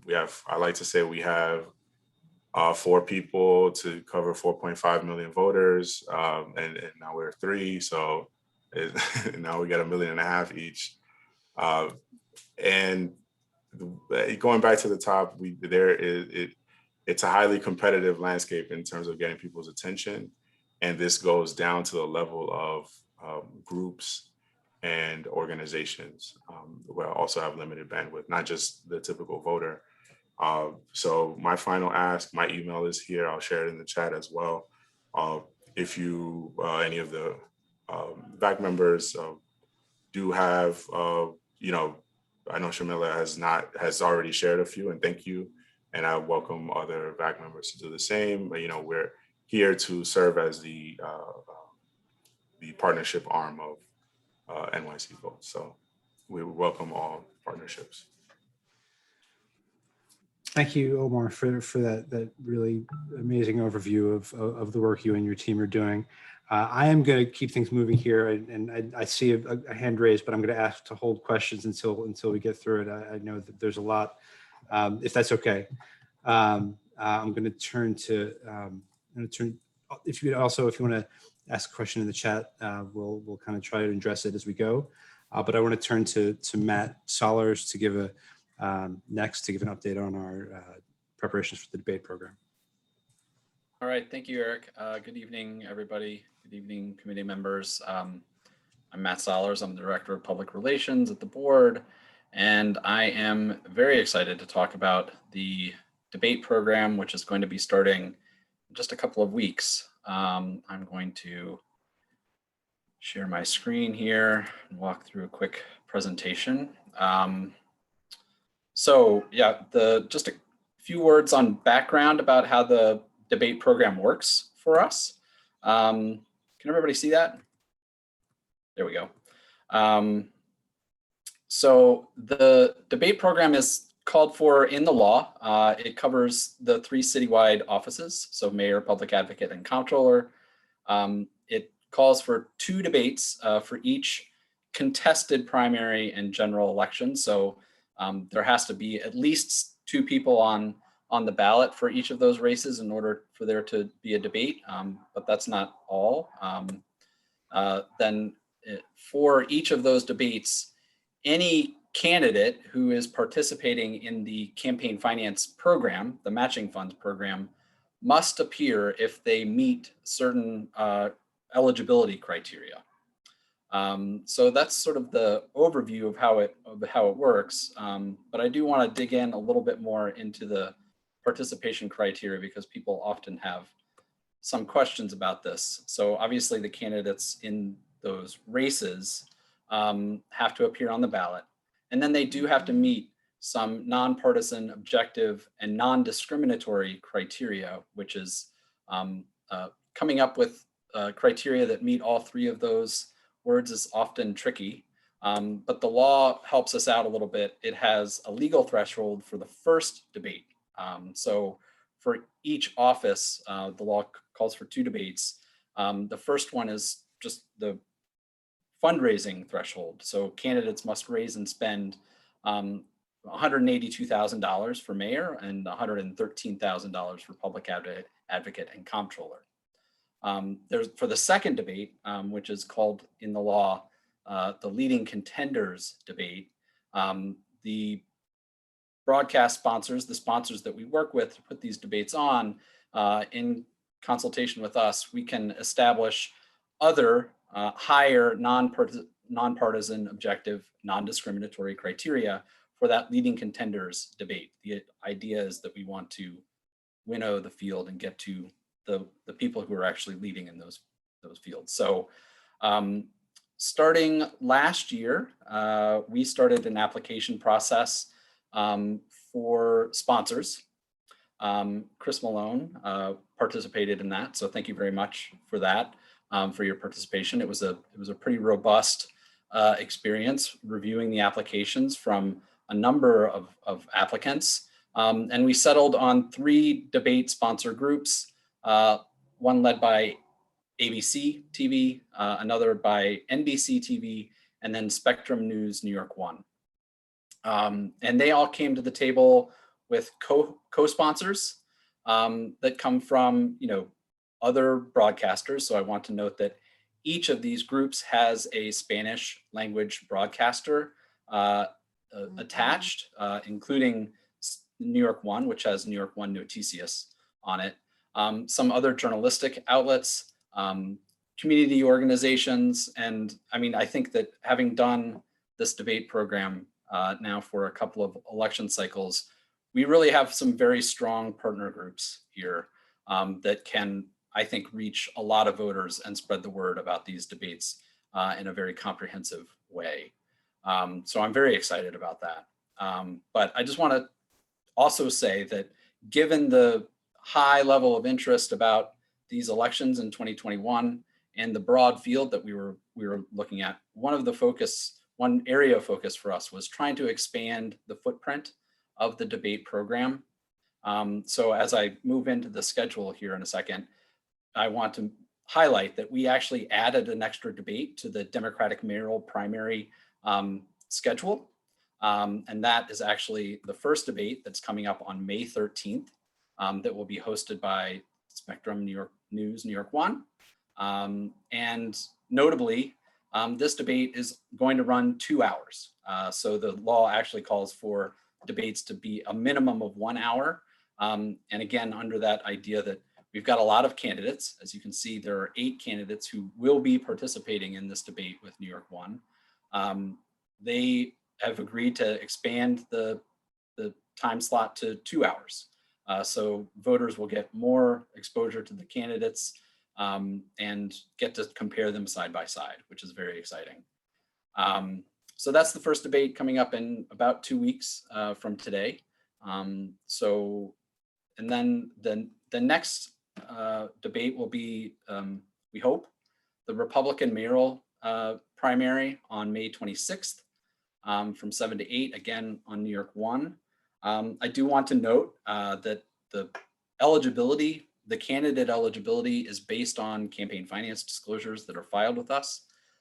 So eligibility for this debate won't be finally determined until May 21st when the candidates file their next report with us.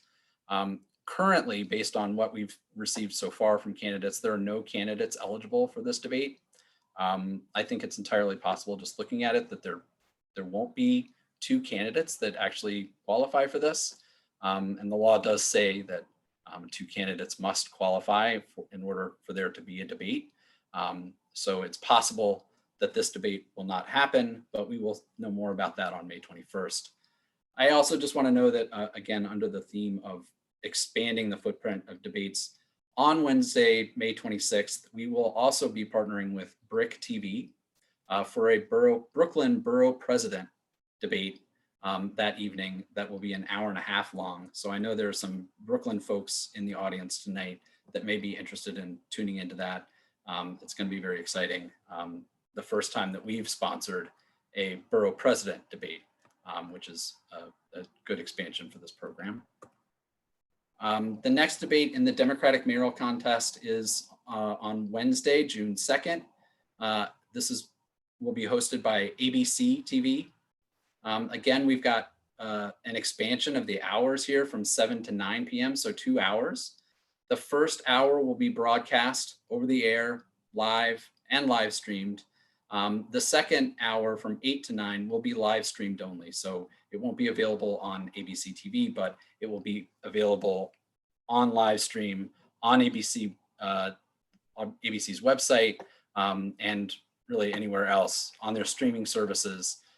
So again, we're very excited that we're getting an extra hour here of candidates debating each other. I do want to note that, currently, based on what we've seen, we have 7 candidates in the program who would be eligible for this debate and required to participate.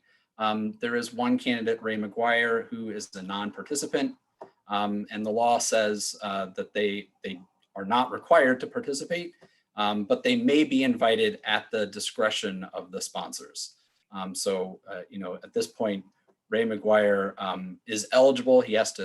Non-participants have to meet the same eligibility thresholds. So he is eligible and could be invited to that debate.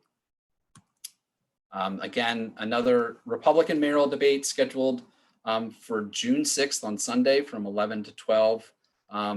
Again, at this point, no candidates are currently eligible. That will be determined on May 21st. This one will be broadcast by ABC. And then we start moving into the Democratic Comptroller election on June 10th.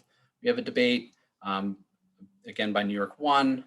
Right now, I think 7 candidates are eligible based on current filings from 7 to 8 p.m. on June 10th. And then sort of the big kahuna before the primary election, June 16th on NBC from 7 to 8 p.m. The leading contenders debate. Again, at this point, there are 8 candidates that could be eligible. 1 could be invited for this debate on NBC. And I think that one is going to be really, really exciting as well. Leading contenders on June 16th. And then the final debate prior to the primary election is on June 20th on Sunday for the Democratic Comptroller race.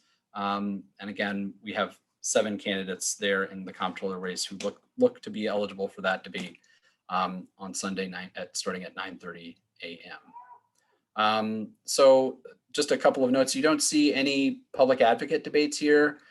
We're not anticipating there is a competitive race there, but there does not appear to be 2 candidates that will meet the eligibility criteria for a primary debate in that race at this point. We would add debates to the schedule if that changes. So that's sort of a run through of the schedule. I'm happy to take any questions about this after we finish up here. Thank you, Matt, for that overview. I am going to ask folks to reserve questions till the end. I do want to keep it moving and kind of apologize to folks if we run a little bit over time, but I thank everybody for sticking with us. I'm going to hand the mic now over to Charlotte Levitt, our Director of Marketing and Digital Communications, to talk about our campaign for the June primary. Hi, folks. I'm going to try to be speedy and focus more on showing than telling because it's been a lot of talking. So I'm sharing. Here, you guys be able to see my slides now. All right, great. So I want to say, first of all, I don't talk a lot in this presentation about who specifically we are targeting our outreach at. I think Omar talked a lot about the work we're doing in that area, but to some of the points that were discussed earlier, we are really focused on empowering, all voters, but especially those who are less likely to be reached by candidates' campaigns, which means people who are infrequent voters, people who might have been first-time voters in November. We know that it includes youth. We know that it includes naturalized citizens, others who've been historically underrepresented. So I just want to put that in the background of all of this context. What I'm mostly going to talk about is the messaging of what we're saying and show you a couple examples of what it'll look like. So this is all really grounded in research. Over the past 6 months, we've engaged with voters about their needs and the barriers that keep them from voting in a lot of different ways. We did usability testing of ranked choice voting materials and messaging that we partnered with the Center for Civic Design on. We shared those findings publicly in December, and it's been really fun to see people actually using that messaging. We're seeing all of these posts on social media now, and the messaging all feels really, really aligned, which is very exciting for us. We did a citywide poll of 1,200 voters in January, where we asked about sources of information, the things that they really needed, and what made them trust the person delivering that message. Big Duck helped us with that research. They're a local MWBE communications firm. They also did this next item on this list, some focus groups that were conducted in English, Spanish, and Mandarin. All of this research that I've been talking about really oversampled those populations that we know have been historically underrepresented in voting. And then we've had some participatory workshops with the youth ambassadors that Omar talked about. They've been really engaged, like they helped create the campaign tagline. They've looked at a lot of the materials that you're gonna see. And then tomorrow they will actually be on set helping to make the TV ad that we're gonna be airing. So it's been really nice to be able to have sort of research at all different levels, from like qualitative and very small kind of sample sizes of working with individual youth to more representative research like that poll. And these are the things that we found are the key information needs, right? And it's all of them. So we want to talk about ranked choice voting. I'd put that under how do I vote? But actually all of these things are things that voters told us they need. And it really starts with why do these local elections matter, and why, there was a lot of should in our focus groups. Like people know they should, they already know that, but they need kind of tangible and personal examples to really get involved for the first time. And then they also need to know how to do that. So there are more options than ever, like we've talked about, with different ways of voting. But now they also need to know how to fill out a ranked choice ballot.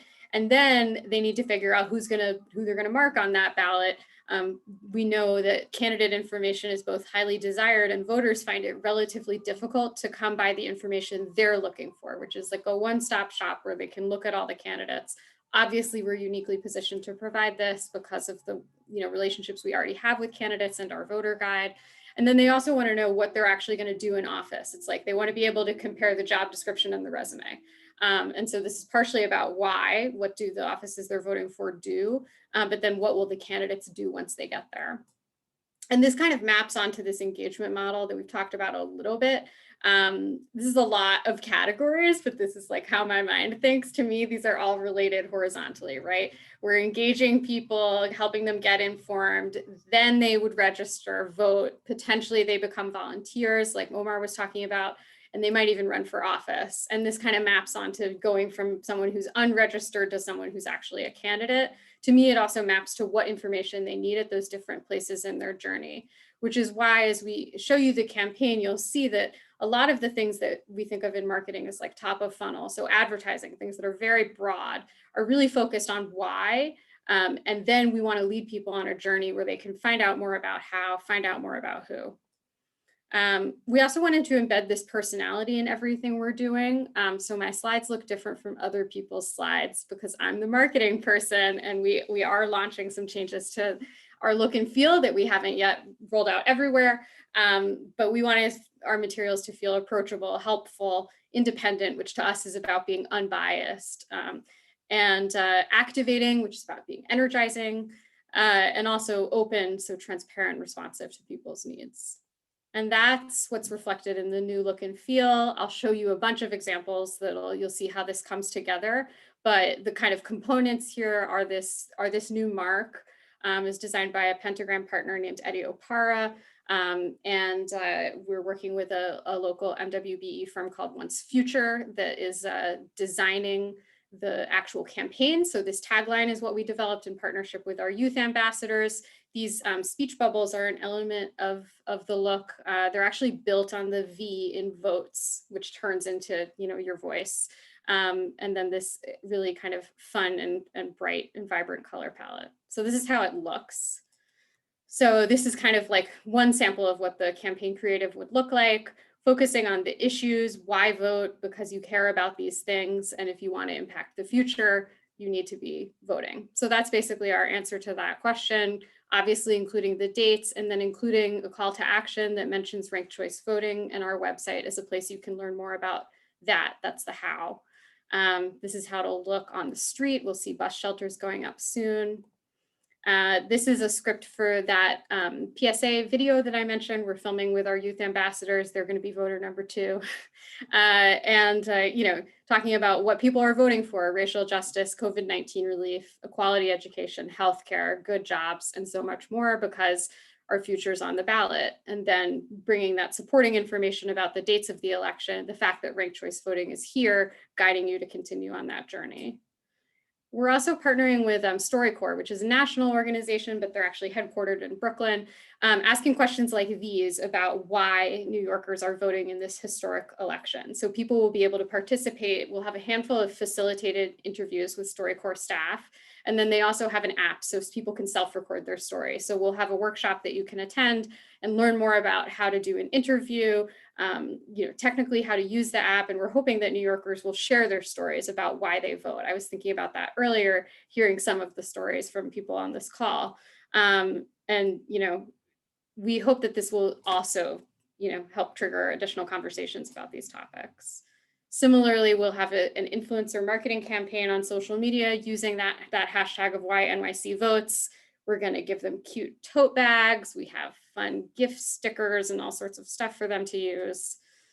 And that brings us to how. So once you've gotten indoctrinated, hopefully with all this exciting message about why it's worth participating, you'll be getting a lot of materials to figure out how to actually do that. So this postcard will go to every eligible voter in the city, explaining that ranked choice voting is here, how you actually do it. We know from our research that with just this information, about half of people are like, great, I'm done, I'm gonna go vote. Of course, they can visit our website for more information in a number of languages. This is a video that is great, but we're low on time, so I am not going to play it for you. I will leave you in suspense, but I will share a link in the chat once I'm finished speaking. We find that it takes about 2.5 minutes to explain ranked choice voting. We just can't do it any faster than that. This is our website. I'm not going to talk about it too much. I'm showing it in context, but then Mitchell's going to show you how it actually works. So you get here, now you can do even more. You can try a practice ballot. You can see how the votes are tabulated.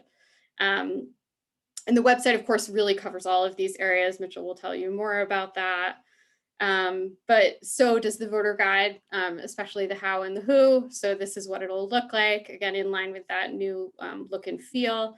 It'll tell you about the dates and how to vote. It'll tell you about ranked choice voting. Again, this content is meant to stand on its own. If all you had was this page, it tells you, you know, a lot of what you need to know. It also gives you the way to track your top choices as you're going through the voter guide. So connecting the who with the how. So getting you to think about who you're going to vote for and how you're going to rank them.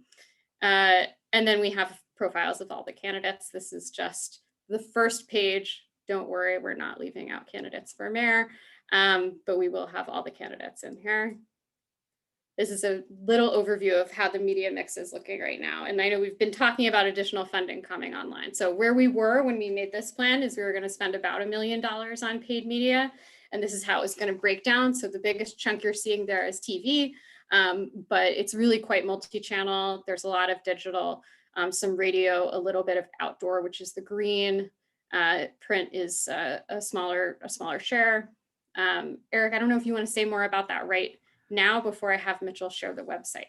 Yeah, I mean, I think just real briefly, I mean, this is reflective, I think, of kind of where things were before this morning, right? And, you know, the plan required us to make a lot of choices about how to target the spending so it'll be most effective in the ways that Charlotte outlined earlier. But we're really excited about the prospect of this campaign getting an extra boost from the funds that the mayor announced will be added to the ranked choice voting education. in the coming weeks. And, we're going to be working side by side with our partners at Democracy NYC and the other organizations who are doing this work to really move this all forward. So, we're waiting, like a lot of people, we're waiting to hear more details. But after a year where I think funds have been difficult to come by, we're very happy for this, for potential of an infusion of extra support for this work. Yeah, agree. So I'm gonna stop my share because I'm gonna let Mitchell show you how the website actually works, because I sped through that really quickly. And then when he is done, I think we can take questions for those who want to hang out. Cool. Well, thank you, Charlotte. Very honored to headline this evening. We've seen a lot so far, so I want to make this very brief, but do want to give a quick preview of what the website's going to look like, particularly focusing on the ranked choice voting materials that we're going to have available. So as Charlotte mentioned, things we're really focusing on the website about why to vote, why that matters, how to vote, all of the things you need to know, but actually how to fill out your ballot and meet the candidates, which is our online voter guide. So I'm going to preview a few of the tools about ranked choice voting in our how to vote section, and then additionally how we're integrating ranked choice voting into our online voter guide, meet the candidate section. So for ranked choice voting, here is the main landing page. One thing I should also say for context, this is not the actual website that we're going to be launching in a couple weeks. This is a mock-up of what it's actually going to look like. So any of the images, any of the text are just all sample for now. There's just a preview of the look and feel of what it's going to be and the features available. But our goal for talking about ranked choice voting at front is to provide the context that voters need. What is the one sentence description? Why are we using it? Which elections and which types of offices are we going to use it for? And then what are the benefits? So one of the things we're really going to be highlighting is the animated video that Charlotte just mentioned, along with answering a lot of the top FAQs that we know voters have. And then really we're going to be directing people to two interactive tools that we have available. One is a practice ballot. So we're going to explain in depth how to fill out your ballot and then give you a chance to practice and try it out. And then additionally, an in-depth explanation of how votes are counted within ranked choice voting, and then an interactive tool that'll walk you step by step through a mock election. So for the practice ballot, what that's going to look like is something like this. So the goal is to give, after providing an explanation up top of step by step how to fill out your ballot, this is the chance to try it out. So one of the things we're excited about is once you actually click on a candidate, it's going to automatically highlight. So it's really going to drive home the connection between the candidates on the left side of your ballot and then the rankings in the columns up top. After you have the chance to check your ballot, we're going to let you know how you did.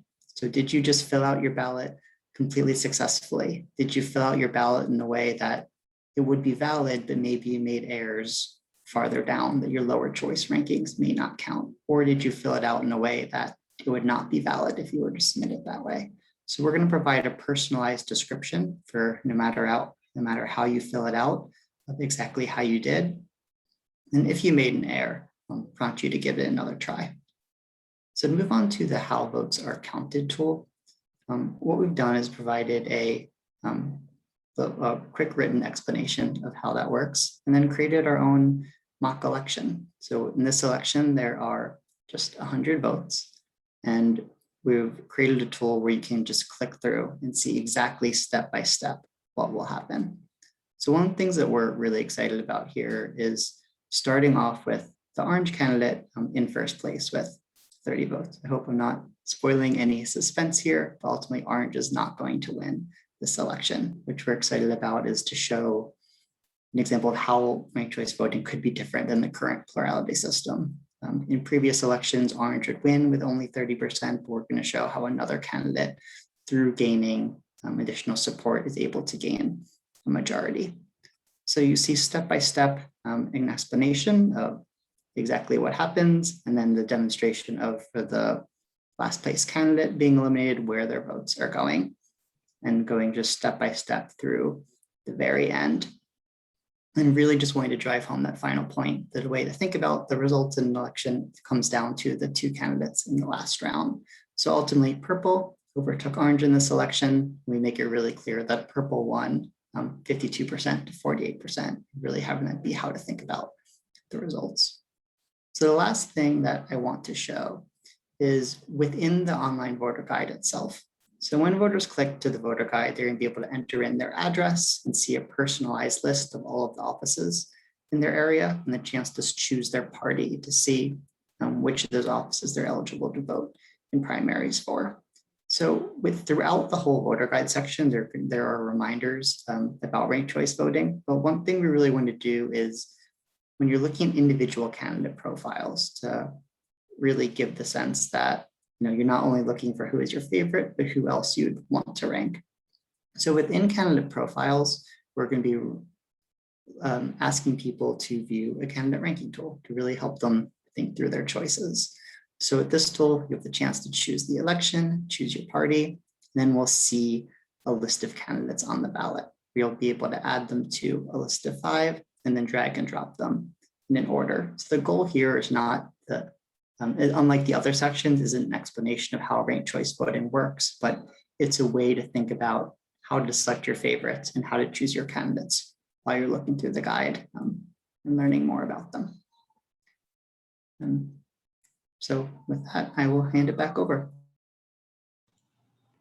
Thank you, Mitchell, and thank you, Charlotte. And so I think with that, we've gotten, I think, a really comprehensive overview of the work we are preparing to for this June's primary. I will stop and look around to members of the committee. If folks have questions, comments, I'll ask folks to use the raise hand function in Zoom and we'll recognize you.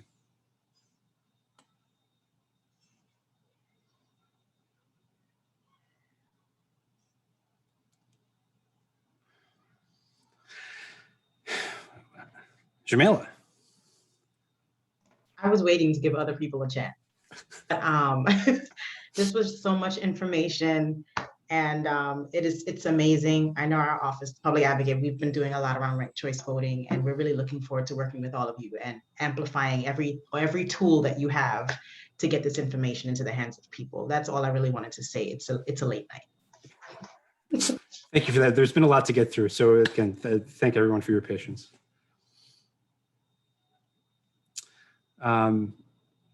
I don't see anyone else. I'll just kind of look to Amy or Rick if either of you have some kind of closing remarks before we let everybody get on with their evening.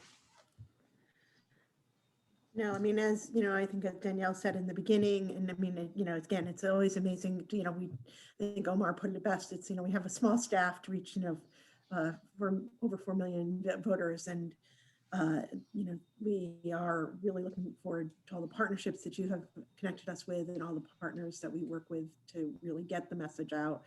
And, I think that the materials look beautiful, and they, even better than looking beautiful, they are incredibly useful and informative. So I think that the goal was to make sure that the electorate is prepared and ready to use ranked choice voting in the primary.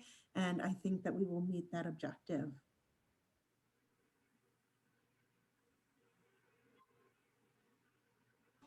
Rick, I see you're off mute. Do you have anything you want to add before we close? Just thank you for a very informative and helpful session. Well, thank you for that. And I want to thank, just again, thanks and just like an appreciation for all of the staff who presented tonight. Appreciation to all of the members who stayed with us through these presentations. And, just everybody buckle up. We got less than 2 months to go. Early voting starts June 12th.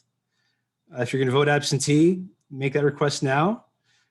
June 22nd is the primary, and we will see everybody back here afterwards to talk about how it went. Have a great evening, everybody.